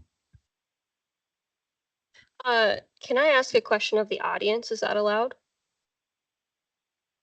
Like to just raise their hand? I think officially it has to go through the board, so you could let us know what your question Yeah, is. so I guess first question is, if everybody in the audience can raise their hand if they're here in opposition of the Bitcoin mine. And then the second part to that is, can everybody raise their hand if they're here for the Bitcoin mine? I would like to see that in the room and see how that's reflected of the people who have shown up tonight. Thank you.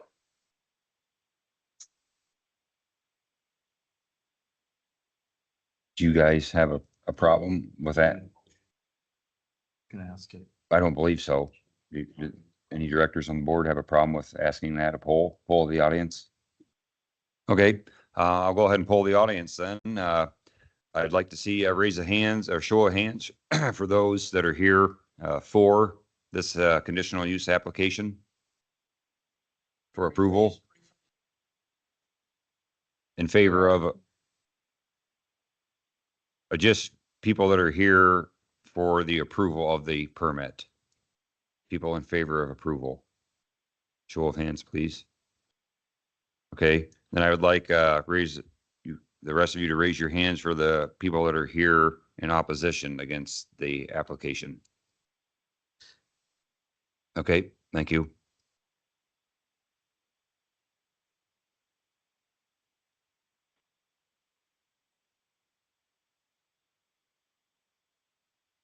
Are you guys okay with continuing? Okay, yes. 3 minutes, please.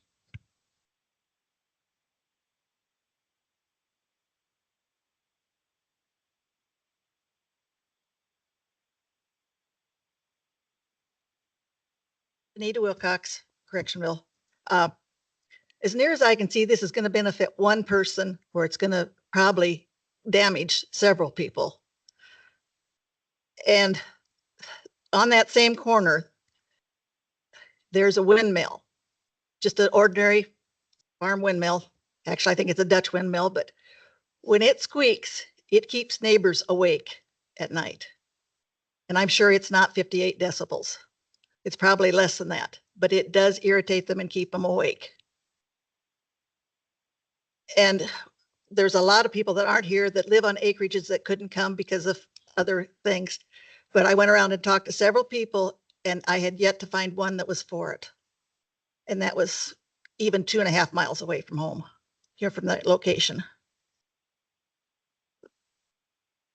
Thank you. I definitely am against it. Okay, thank you. I believe we do have some people that have joined us via telephone. Do we have anyone on the telephone who would wish to address the board?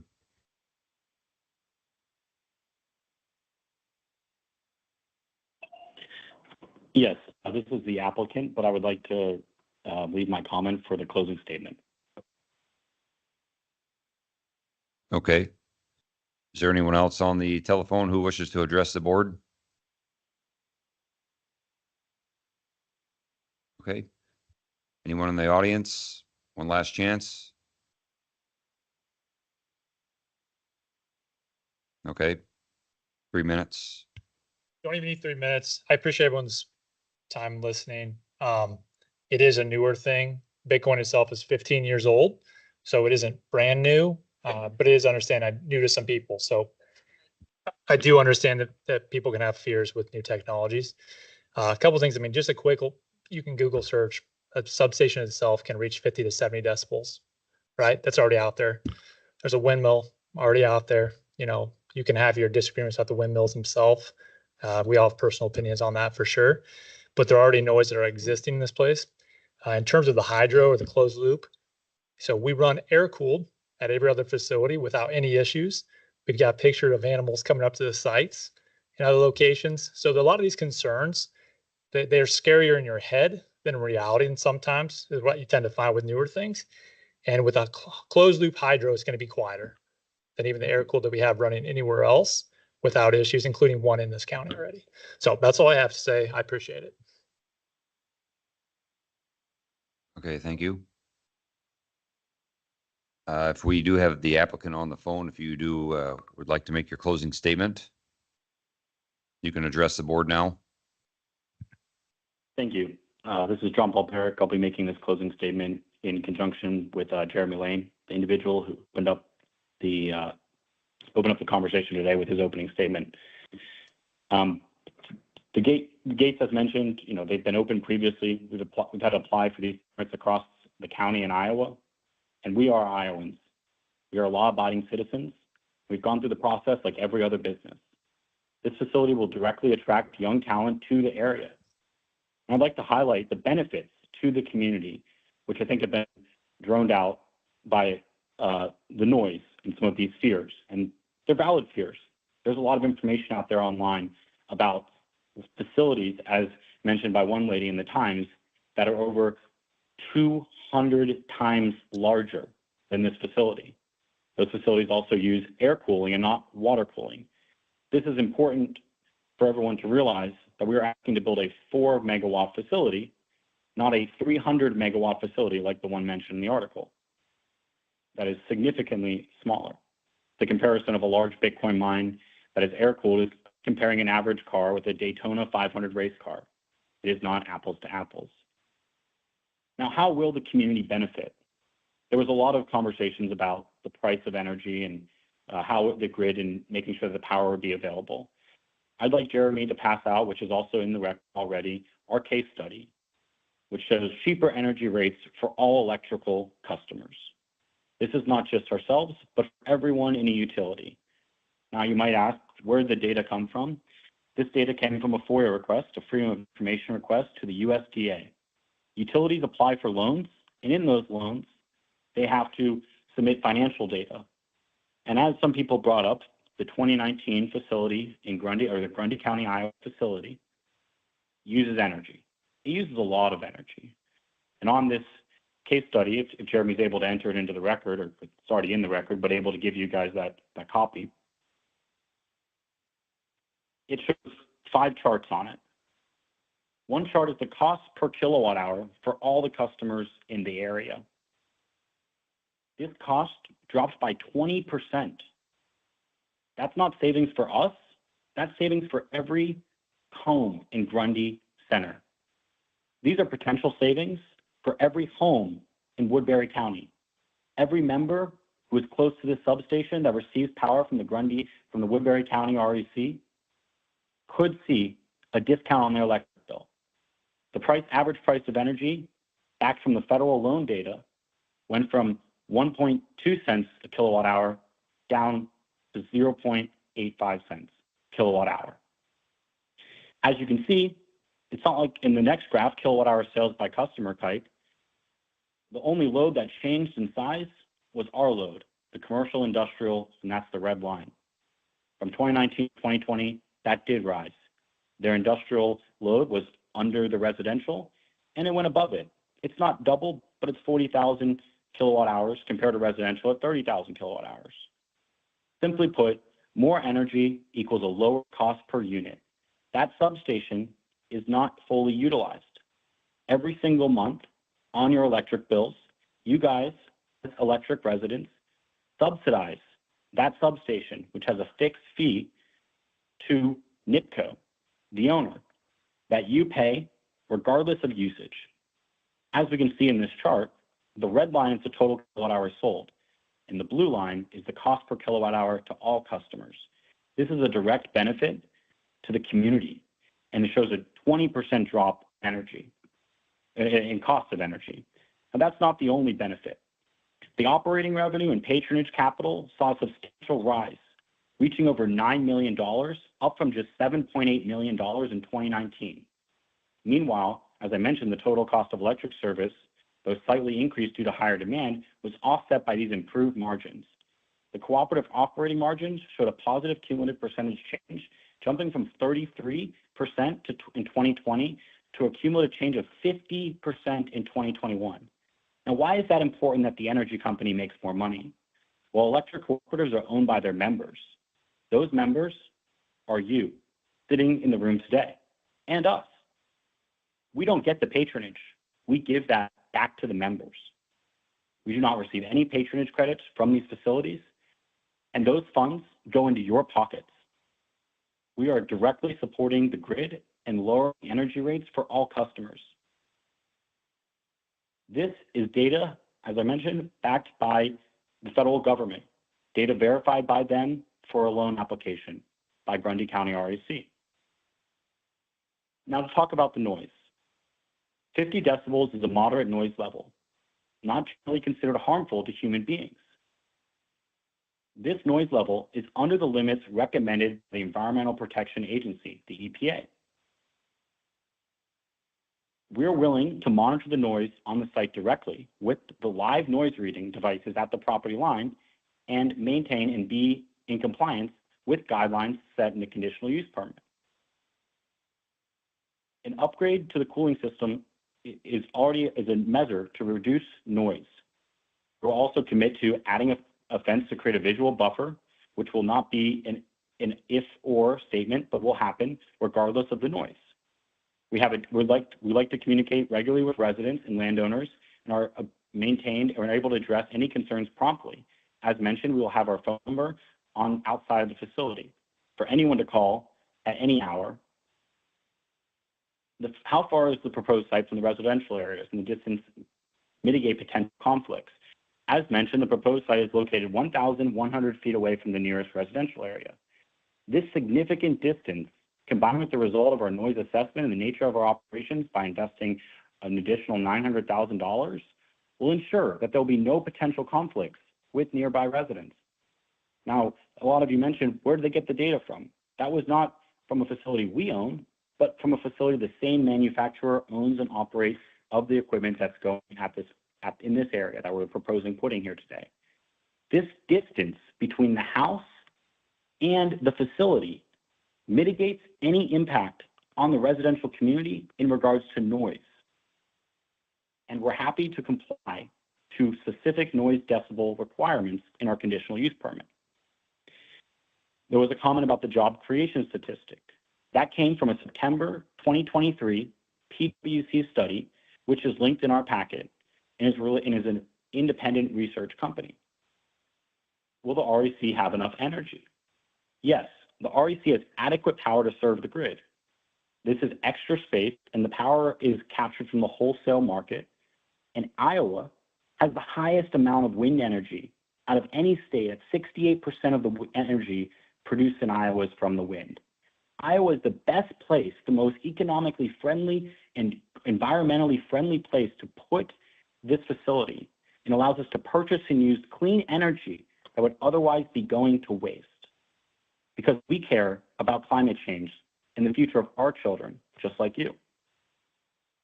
During a stressful grid event, as mentioned, we turn off the facility. We are not paid to do so. Now I'll let Jeremy talk more on these other points, and then I'll make some final comments before we close out the night. Thank you for hearing us out and learning more about our industry that has a lot of misconceptions around it. Okay, thank you. All right, so just wanted to highlight some other points that were brought up in our closing here. How will the energy consumption impact local utility infrastructure? The increased energy consumption of the data processing center with an estimated demand of 4 megawatts will be managed in close coordination with the local utility. We have worked with the utility to ensure the infrastructure can accommodate this additional load without negatively impacting the local grid or other customers. Centers is designed to operate efficiently within existing capacity, and our participation in demand response programs will help mitigate any potential strain on the grid during peak times, ensuring a balanced and stable energy supply for the entire community. Will there be a need for to replace upgrades to local power, water, or any of the sewer systems? There will be no need for upgrades to local water and sewer systems, as the infrastructure is designed to operate with a closed loop water cooled system, which significantly reduces water consumption. The design ensures no massive amounts of water are needed for operations, thereby minimizing the impact to local resources. Any necessary upgrades to the power systems will be coordinated with the utility provider to ensure seamless integration with the existing infrastructure. As far as to address potential health impacts of nearby residents, the facility only emits noise and heat, which will both be reduced to a minimal level when they reach adjacent residential properties. In addition to the noise and heat, it'll be emitted upwards directionally from any nearby residents, and there are no hazardous chemicals with the system at all. How will we ensure compliance with the health and safety regulations? The center will ensure compliance with health and safety regulations through quarterly management inspections, including comprehensive site safety audits.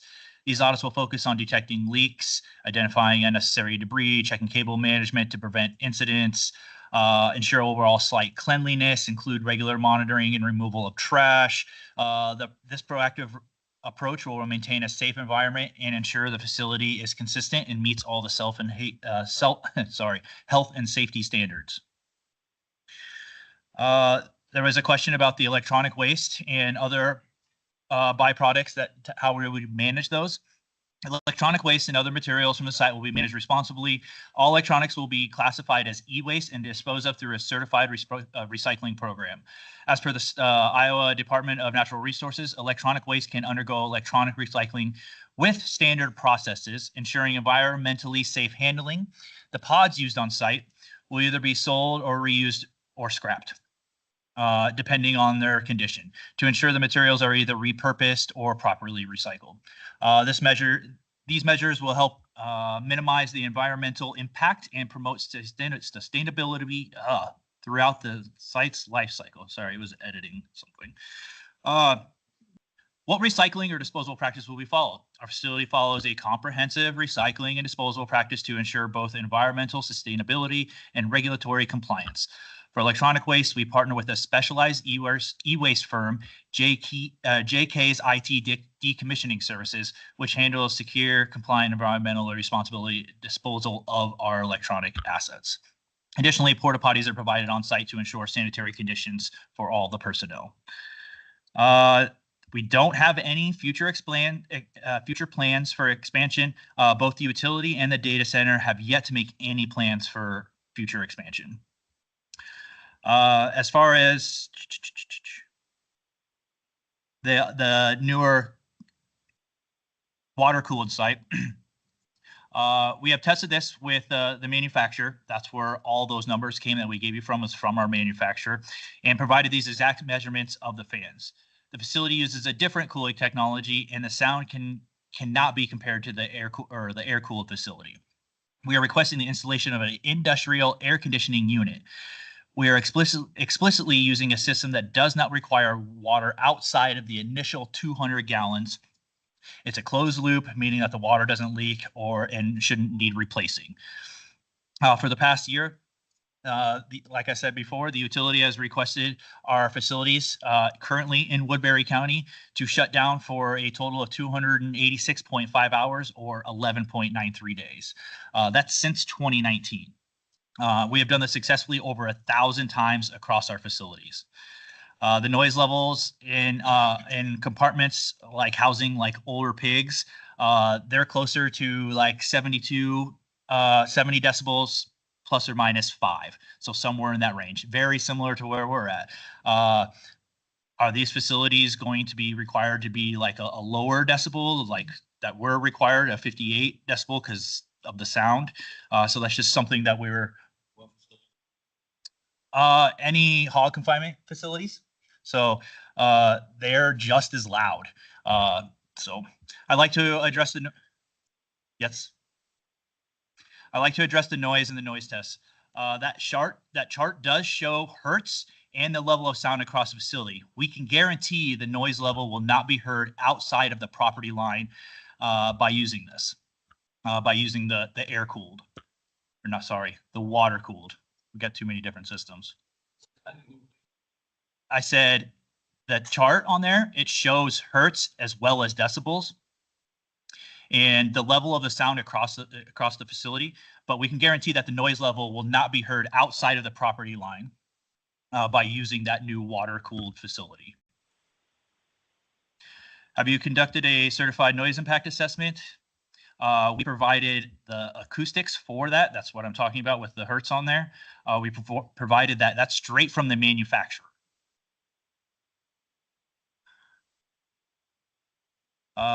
So yeah, there's a ton of stuff on the sound. According to OSHA guidelines, occupational and safety permits up to 90 decibels for 8 hours, which is well above the highest level observed in our data center. The National Institute for Occupational Safety and Health recommends a more conservative exposure limit of 85 decibels for 8 hours. So the two different health regulations are saying within 5 decibels. 68 decibels is considered safe for human hearing over an extended duration. Prolonged exposure to the noise levels below 85 is generally not associated with the risk of hearing damage, according to current occupational health guidelines. So in conclusion, yes, the noise is safe from human hearing. Given that these sound levels, no precautions are needed for typical durations or exposures at those levels. In summary, with the fan running near maximum performance and the sound measured at the closest distance, the highest level of any frequency is 68 decibels. These observed noise levels are within safe limits for human hearing, even at extended exposure times. The design of the dry coolers inherently makes less noise compared to other cooling systems as they operate without the need for large, noisy fans typically associated with air-cooled systems. According to the manufacturer's data, the noise level of the dry coolers is approximately 72 decibels when measured directly 1 meter from the source. So that's important to know, 72 decibels at 1 meter, which is compared to the sound of a vacuum cleaner. At a distance of 15 meters, the noise level drops to around 59 decibels, which is similar to a normal conversation of a typical office noise. The design ensures the noise levels are kept within a range and it's unlikely to disturb the surrounding environment, aligning our commitment to minimizing the environmental impact. I would just like to add something else to this, just as a human element. I saw something last night, like New York City streets are around 90 decibels. So if you can, it's hard to measure decibels because they're all over the place and they come and they go. But a normal sound of a vacuum cleaner has got to be right around that 72. So I will hand it off to JP for closing. Thank you, Jeremy. I'll keep this brief. Can you approach the board and provide them with the Woodbury County Speech Energy for Growth chart? And feel free to show this to anyone in the audience as well. Which one? The Energy for Growth chart that shows the countries in the energy and GDP. Okay, motion to You don't have receive. that chart. Do we have a motion to receive? Do we have a second? Second. All those in favor say aye. Aye. All opposed, same sign. Motion carries. Thank you. The Energy for Growth Hub chart demonstrates a strong positive correlation between electricity consumption per capita and gross domestic product, or GDP per capita. It illustrates that countries with higher energy usage tend to have higher levels of economic wealth. This trend suggests that energy consumption is closely linked to economic development and overall human well-being. Countries with higher GDP per capita generally have greater access to resources, better infrastructure, advanced technologies, improved public services, all of which contribute to a higher standard of living. This chart clearly shows that there are no low-energy rich countries. Emphasizing the adequate energy access is a fundamental driver of economic prosperity. Increasing energy usage is crucial for economic growth because it enables higher productivity, industrialization, and technological innovation. Access to reliable and affordable energy allows businesses to operate more efficiently, foster industrial activities, and supports the development of services and digital economies. Expanding energy access is essential for developing countries to drive industrial growth, create jobs, and reduce poverty. As seen in the charts, nations like China, India, and Brazil, which have significantly increased their energy consumption over recent decades, have also experienced substantial economic growth. This growth has lifted millions out of poverty and improved living standards. Moreover, higher energy consumption contributes positively to human development beyond economic indicators. Increased access to energy supports better healthcare, education, and transportation services. For instance, hospitals require constant power supply for critical medical equipment, and schools need electricity for modern teaching tools and internet access. In rural areas, energy access enables water pumping, irrigation, and food preservation. We're not saying that rural Iowa doesn't have energy. We're simply highlighting that energy is a key component to our day-to-day life, and there are no low-energy rich countries. It's important that energy usage is not viewed as a negative, but as a net positive. Now, my final closing statement will be brief, and it's to focus on the community, to focus on what we're here to do. We're not here to change your lifestyle. We're here to build in Iowa. We've been in Iowa since 2019. We have 5 facilities here that directly support over 20 people and indirectly support over 80 full-time jobs from the PwC study. We are Iowans. We attend the Iowa State Fair. We recently had a company retreat at Lake Okoboji. We spend our dollars in the economy buying from local stores like Menards. We will comply and propose that the conditional use permit be set at 58 decibels for the maximum noise at any existing residence. We believe that this is a mutually agreeable outcome and would allow for the normal and uninterrupted life of any of the existing residents at the facility or the nearby facility. And lastly, what benefits will the data processing center provide? During the construction phase, the project will engage local suppliers and vendors, creating additional business opportunities and fostering partnerships with local companies. A substantial part of the project's budget is invested in the community. A local electric firm will be used to do hundreds of thousands of dollars of electrical work. A local plumbing group will be used to do hundreds of thousands of pipe connections. Local quarries will be used to provide gravel and fill. And premier buildings of Des Moines, Iowa will be used as our office area. 2 new employees, as mentioned, will be hired. They'll live locally and contribute to the community's economic stability. These are young, bright minds that would not have otherwise moved to this area. Additionally, the data processing center will attract investors to the site, increasing visits to the area, and these visits will further boost the county by increasing demand for local services such as lodging, dining, and transportation. Also, local trash services and porta potty companies will be contracted for monthly services in addition to snow removal services. But what's the most important thing? Today, we'd like to provide anyone at the meeting and any local business or resident with the ability to run and operate servers in this facility. And we're giving priority over any other customer that we serve across the world to the local residents of the facility, of the area. If you would like to contract services and learn more about Bitcoin and Bitcoin mining, please reach out to us. We're happy to work with you and educate you on the advantages of sound, hard money that protects individuals from inflation. Thank you for the time. I appreciate everyone sitting late in the evening, and I'll pass it off to Jeremy and the board for final comments and questions.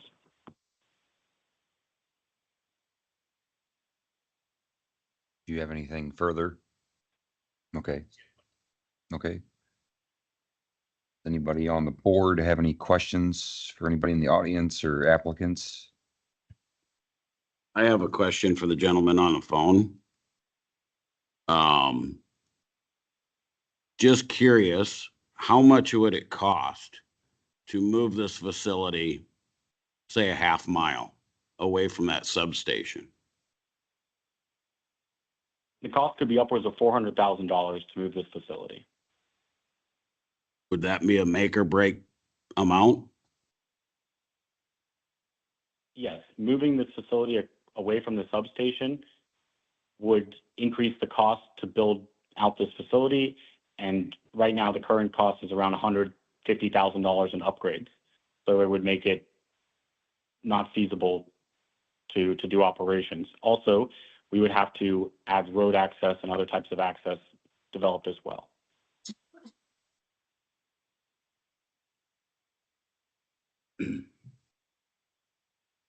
I would like to poll the audience also on how many people are here that are near that 2 mile mark, within that 2 mile mark. How many people here are actually live in the Rock Branch area? Quite a few. Thank you.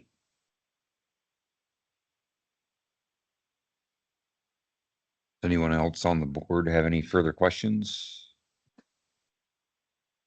Okay.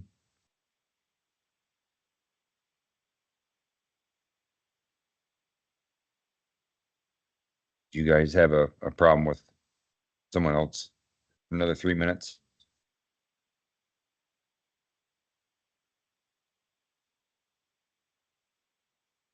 We can. That's up to you guys. What do you think?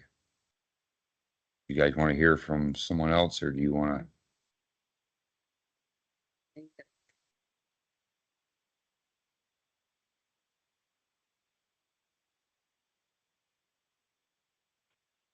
Okay, we do have a motion to close the public hearing. Is there a second on that? Okay, we have a motion by Ashley to close the public hearing, second by Tom. All those in favor say aye. Aye. All opposed, same sign. Okay, motion carries.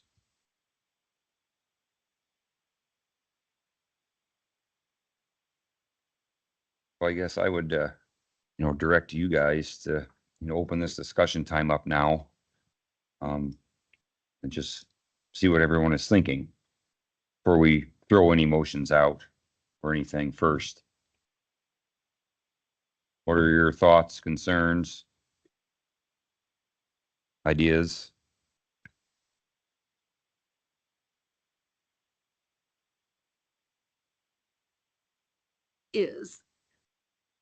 I think if this were located in another, a more remote area, I think that it would be fine.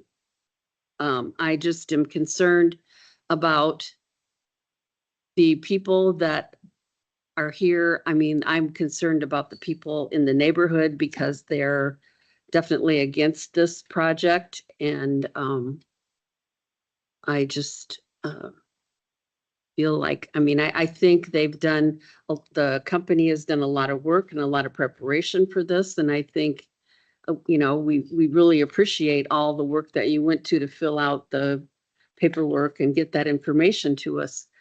But I still feel like, it's your word that it's going to work and that it's going to be, everything's going to be fine. And it's not something that's been tested, in my opinion. So I would be at this point opposed. Pardon? Can you comment on that? No. Yeah, not at this time. The public hearing is closed. This is board member deliberation now.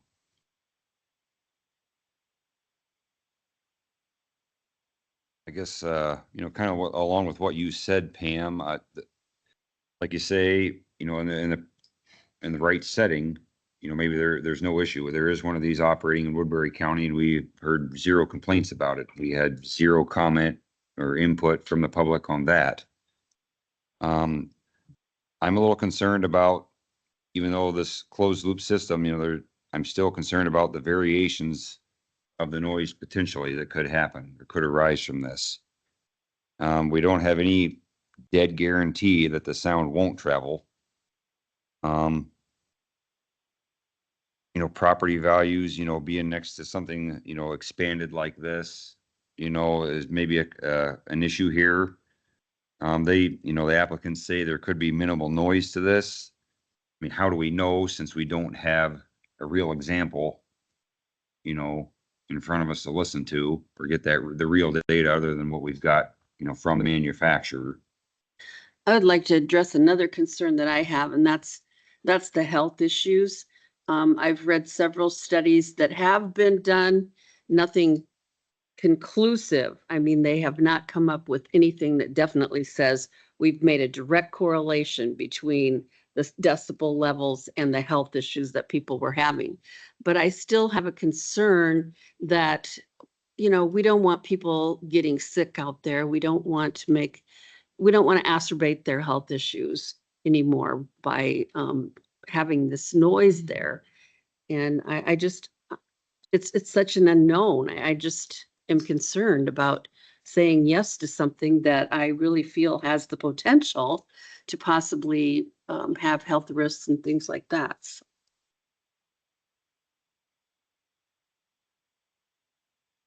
Yeah, I have a concern on the livestock and wildlife part, 'cause I know there's a lot of difference between what cattle can hear and dogs and everything else. But that guy from Nebraska that was here at the last meeting, he'd said how much trouble they had with their cattle. And, if this noise would affect, you may not hear it, but if it affects feed intake on the cattle and so forth, I don't think that one in Salix is, quite a ways away from any. I don't know of any within 2 or 3 miles, any feedlots, whereas there is in the Rock Branch area. And the other thing, when we went to the Salix area, that it was a Saturday evening, but the gates were wide open, and it's kind of worried about.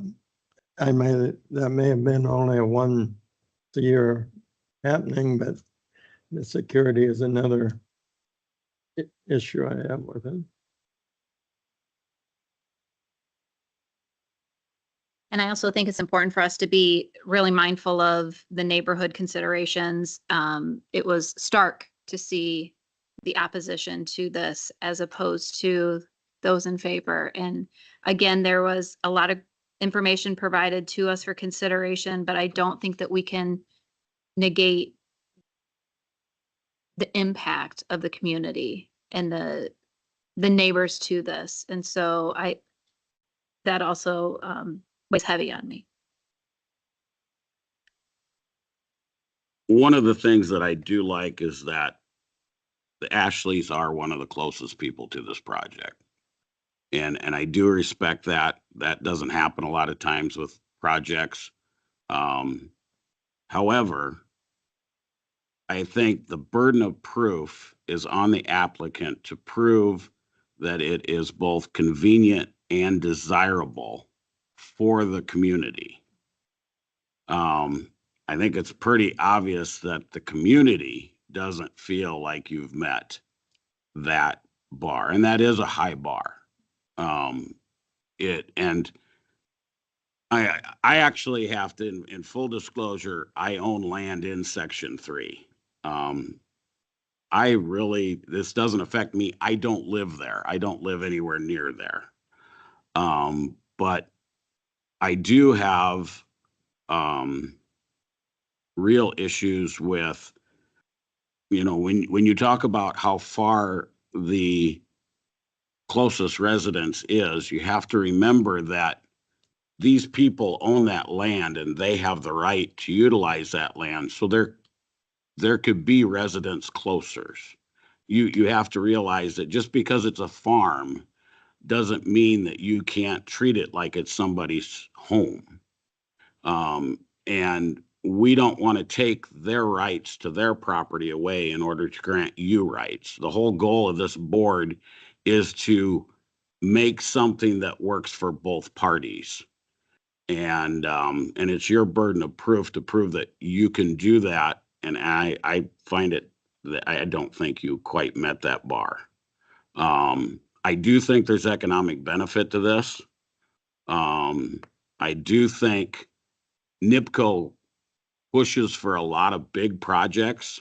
And I will say that of all the projects that NIPCO pushes for, this would have the smallest footprint.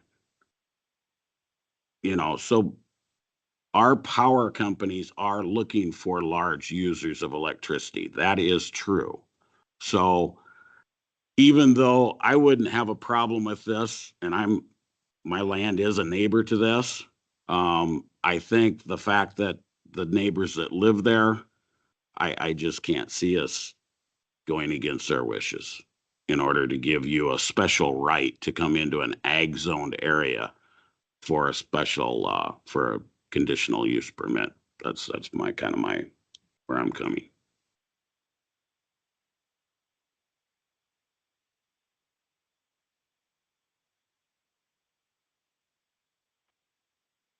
Since we've kind of all discussed this, is there any, further comments or thoughts from any of you other directors?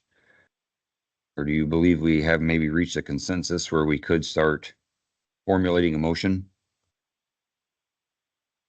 I move that we call for the vote. Or is it too soon? As the applicant, am I able to address the board on one point? Not at this time, sir. In order to, before that, Pam, I guess I would take ideas on possible motions. So I'd like to make one more point. The reason I asked if $400,000 would make or break this deal is because I look at what Sadler's own there, and $400,000 is really a drop in the bucket. So if, and I'm not picking on Sadler's, quite honestly, most of the people in this room, 400,000 is a drop in the bucket. And if you can't justify that $400,000 investment, I can't legitimately ask them to risk what they have invested.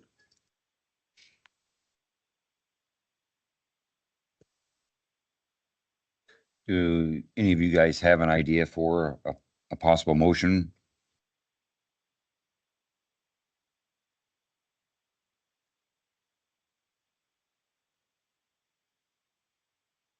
That I would make is to reject the app. The motion that I would make is to reject the application.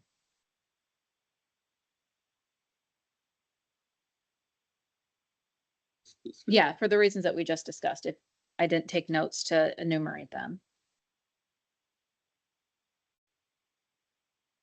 Is that what you need, Daniel? That would help. Are you basing it from the point when Pam opened? Yes. And we Daniel had spoke, and then we moved back to Pam, proceeded through Tom's comments, Ashley's, and of course through Doyle's. Yes, we that would- would be, yes.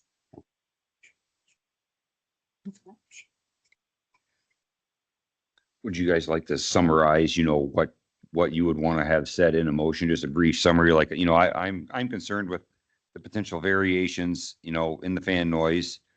There's too many, in my opinion, there's too many unknowns at this time for this to be placed in a residential setting, with an occupied residence, as close as it would be to this facility. So that would be one of my points. Considering health issues that are basically unknown, but a potential Yeah, in and the area. yeah, if I may, the way Ashley phrased that, that would probably pick up on, Pam had addressed some of that, as far as, the location, siting, and the uncertainty about it being tested, the different models. And so I think the base motion is there if you want to add on to the tail end of that. It's up to you, not me. I would like to add that this area could easily develop. I know that I get calls on a pretty consistent basis, people who want to buy acreages. And really the reason this area doesn't develop is the landowners aren't selling acreages. But there have been numerous homes along Old Highway 20, new homes that have been built recently. So I think we have to look at the fact that this area could seriously, from a zoning standpoint, could very well change to much more of an urban area. The conditions are there for that to happen. So I think it's a little bit remiss for us as to look at putting something in that doesn't fit in a more urban area where that seems to be kind of how this area wants to go. Does that make sense? I know you don't want to write all that. If we could shrink that down into, I guess the way I'd say it is, the area has a tendency for high value acreages. And with that tendency, I don't believe that a commercial activity like this would fit into that zoning area.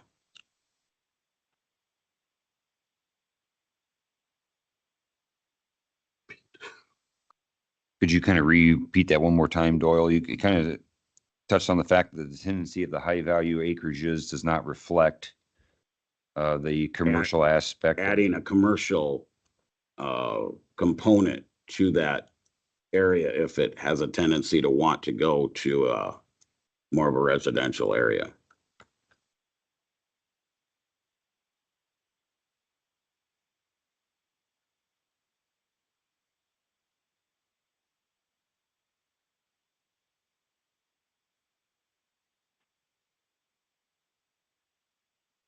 I don't think it'd be out of the possibility that on our planning map that this could be considered a corridor for residential.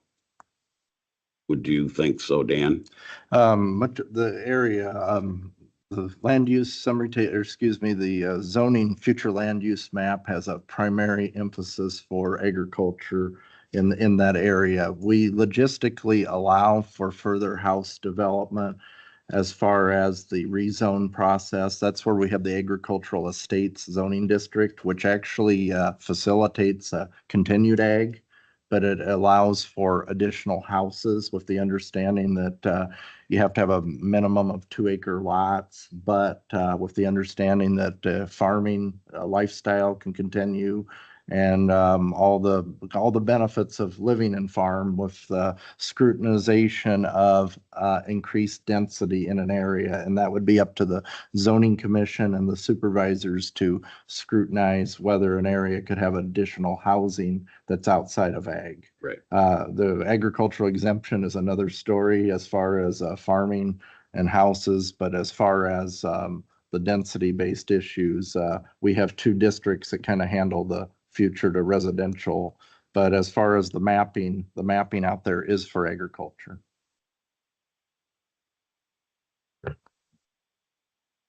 Okay, so to work with me a little bit here, Ashley, I have, you kind of reiterated the fact that due to the uncertainty of the equipment noise, the tendency of these high value acreages to go further into, residential, how could we phrase your idea into that? I mean, the community response to this project and this application outweighs the value of approving that.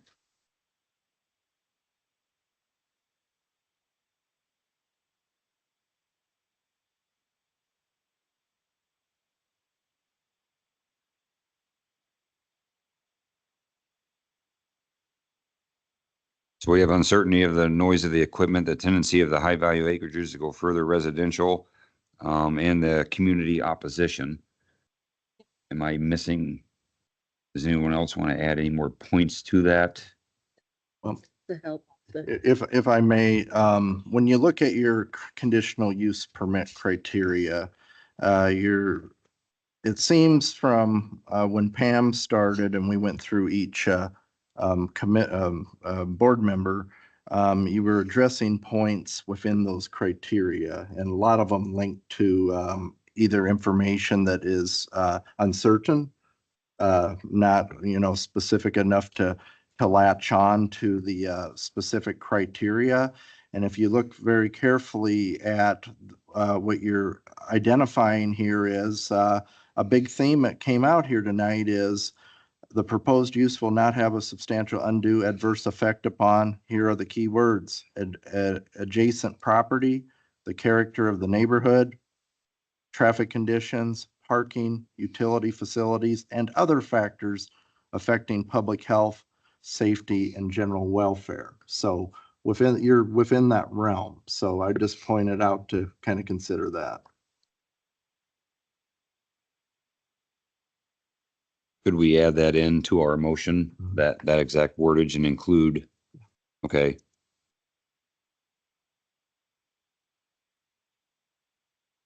So we could have a motion that would say something like, the proposed use and development, would have a substantial and adverse effect upon the adjacent property, due to the uncertainty of the noise of the equipment, the tenant. It would probably be framed in the sense of concerns. Okay. Someone want to help me out with that?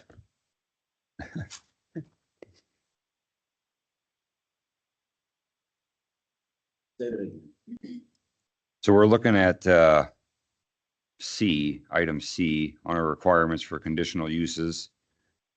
And the proposed use and development ought to have a substantial undue adverse effect on adjacent property for the character of the neighborhood.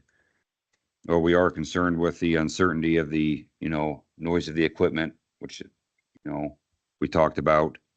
The tendency of these high value acreages to go further residential, and then the community opposition here. And the health risk and the possible health risks.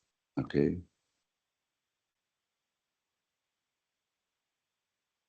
That's kind of an unknown.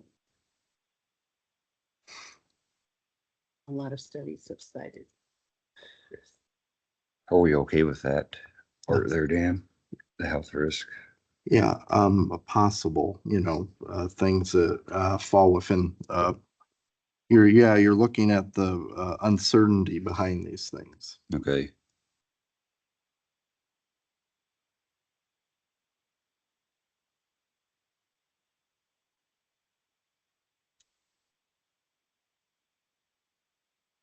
So does anybody have a good motion to put forward then with these items?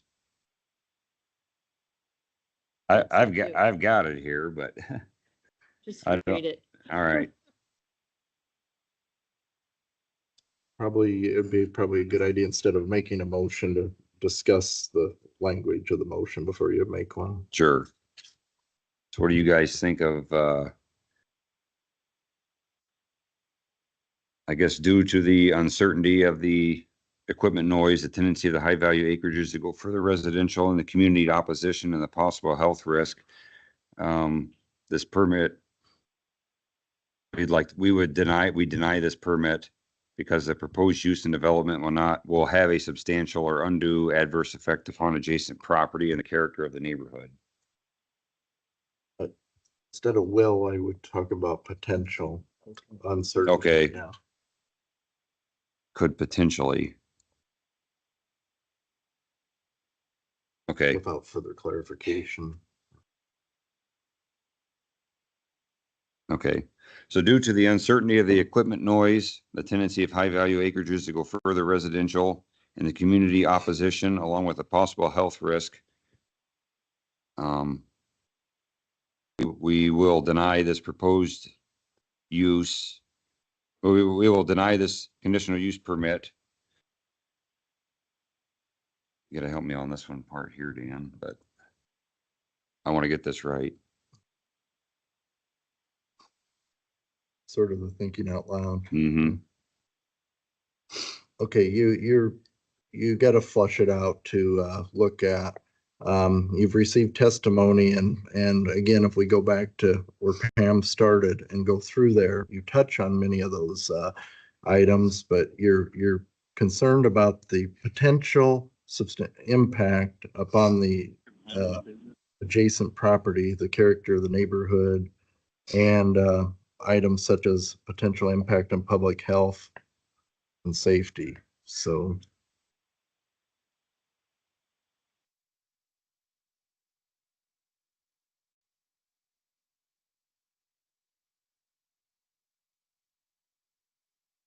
Could we phrase that with including these conditions in here?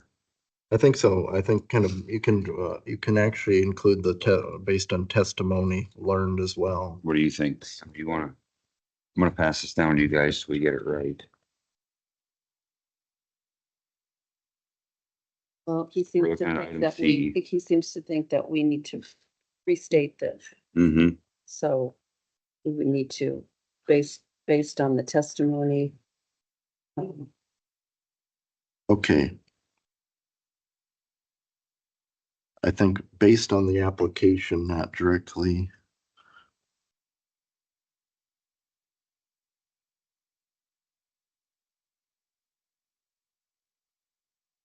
This is what we've come up with so far.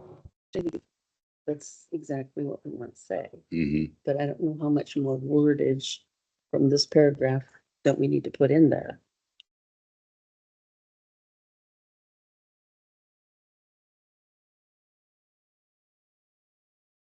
Yeah, I've got something in the Jason.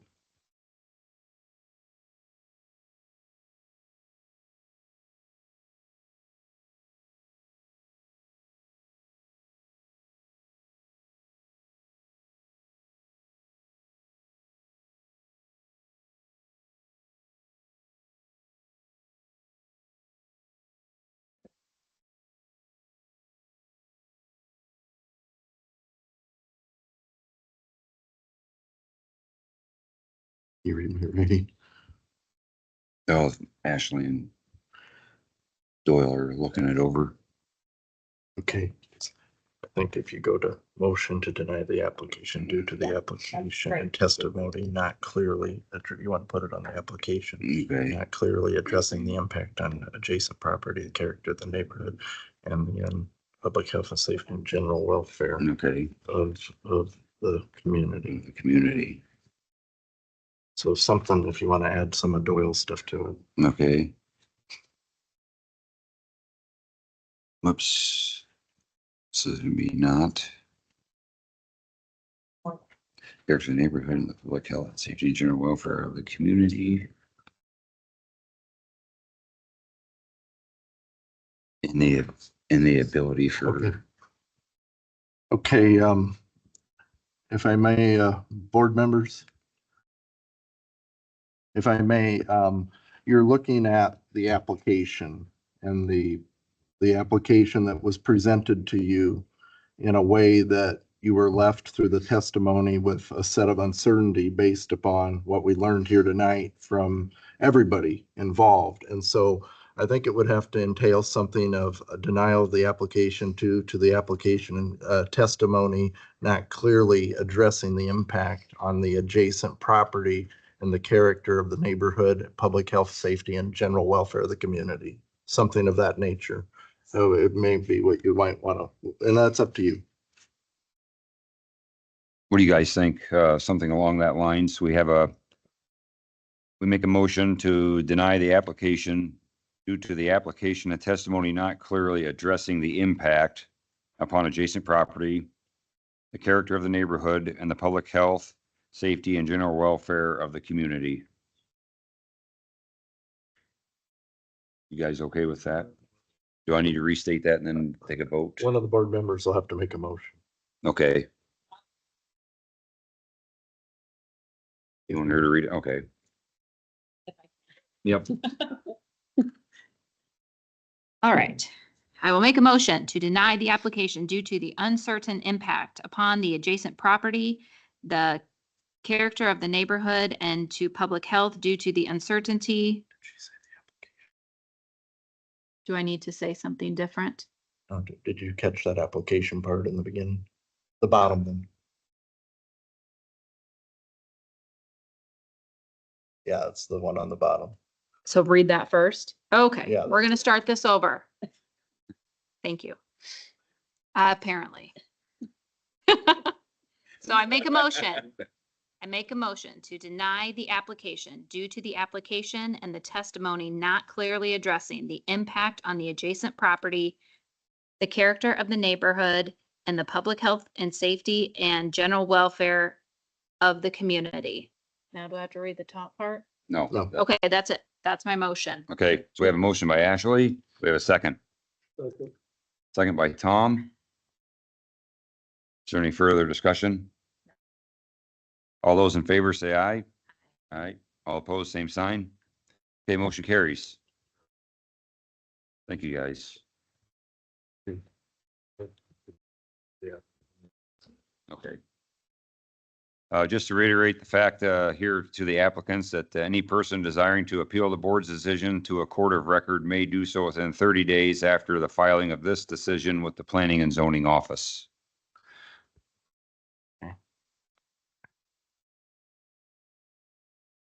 Okay, back to the agenda. We're going to move down to information item, and I believe, Dan, you have some information for us.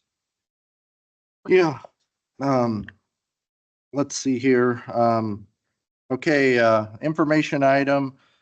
This one here, again, is no action made. It's consideration of a recommendation contemplating decommission requirements as part of a new ordinance regarding carbon pipelines. Some background, the Woodbury County Board of Supervisors at their meeting on August 27th, 2024, voted to direct the Planning and Zoning Director to work with the Planning and Zoning Commission, as well as the Board of Adjustment and legal counsel in order to make a recommendation contemplating decommissioning requirements as part of a new ordinance regarding carbon pipelines. I shared this with the Zoning Commission at the last meeting as well. On page 103 in your packet, I point you to that because that shows what the supervisors' expectations are at this point.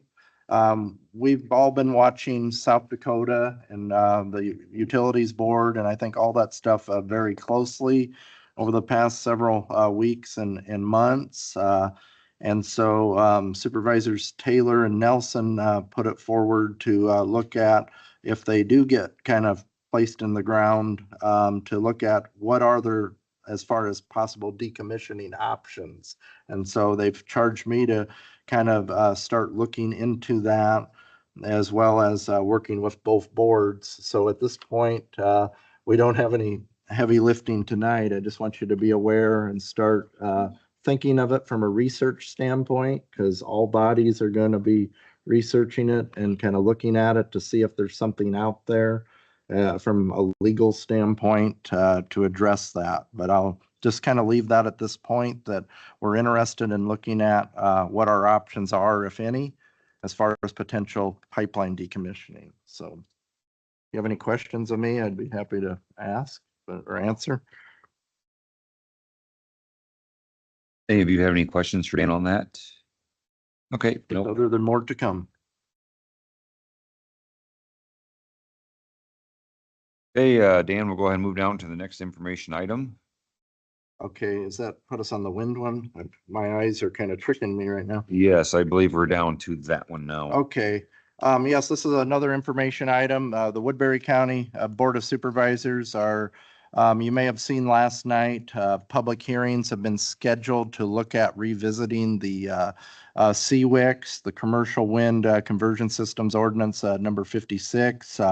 Just some general background: following the Woodbury County Fair, the Board of Supervisors received a petition from the public to revisit the regulations contained within the CWICS ordinance on August 6, 2024. The supervisors directed county staff to review the ordinance and to make recommendations for changes. Staff has been going through quite a bit of literature, including data safety sheets, where we're looking at the setback requirements. We will be bringing that forward as we get closer to the public hearing dates. The proposed language will be available. You can contact county staff for questions about it. We will definitely make it available, have it available in the auditor's office.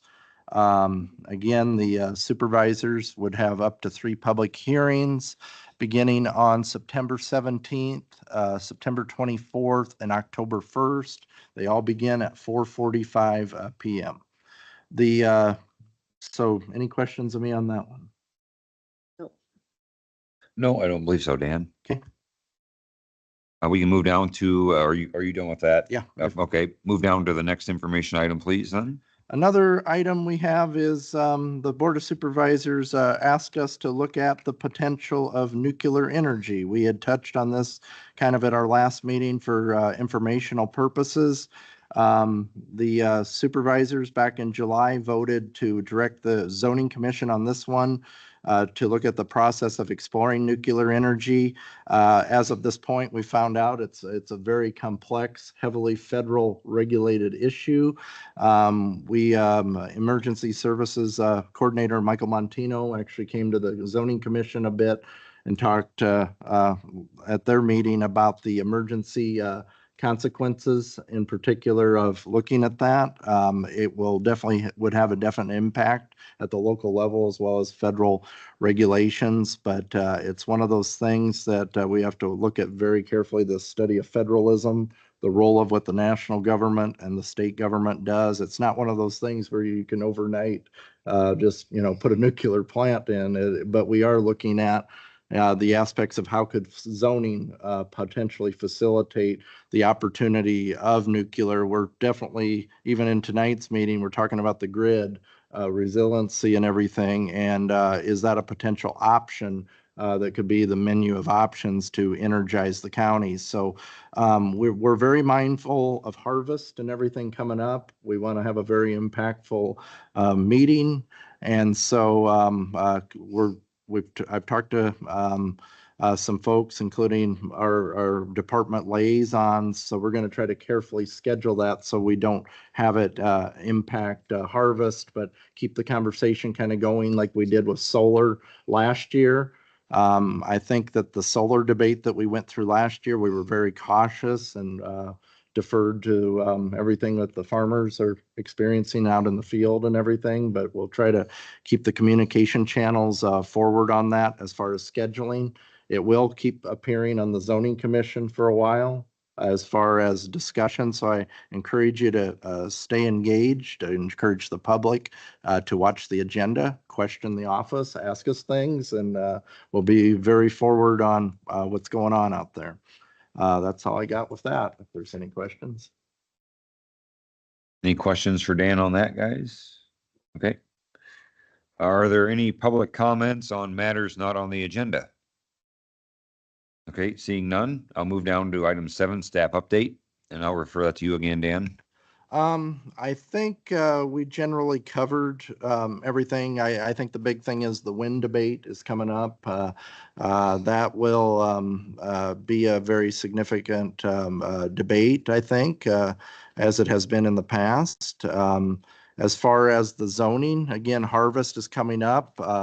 I will say that on the September zoning commission will be meeting on September 23rd. They have several applications. You will have a meeting on October 7th because we have several conditional use permits to review. So that will be there. So please confirm your attendance as soon as possible because we will officially have a meeting on October 7th at 6:00 p.m. That's all. Thank you for that update, Dan. Is there any board member comment or inquiry about anything? You guys are good with October 7th? Okay. I'll move down to item 9. Is there a motion to adjourn? We have a motion by Ashley to adjourn. Do we have a second? Second by Pam. All those in favor, say aye. Aye. We're adjourned.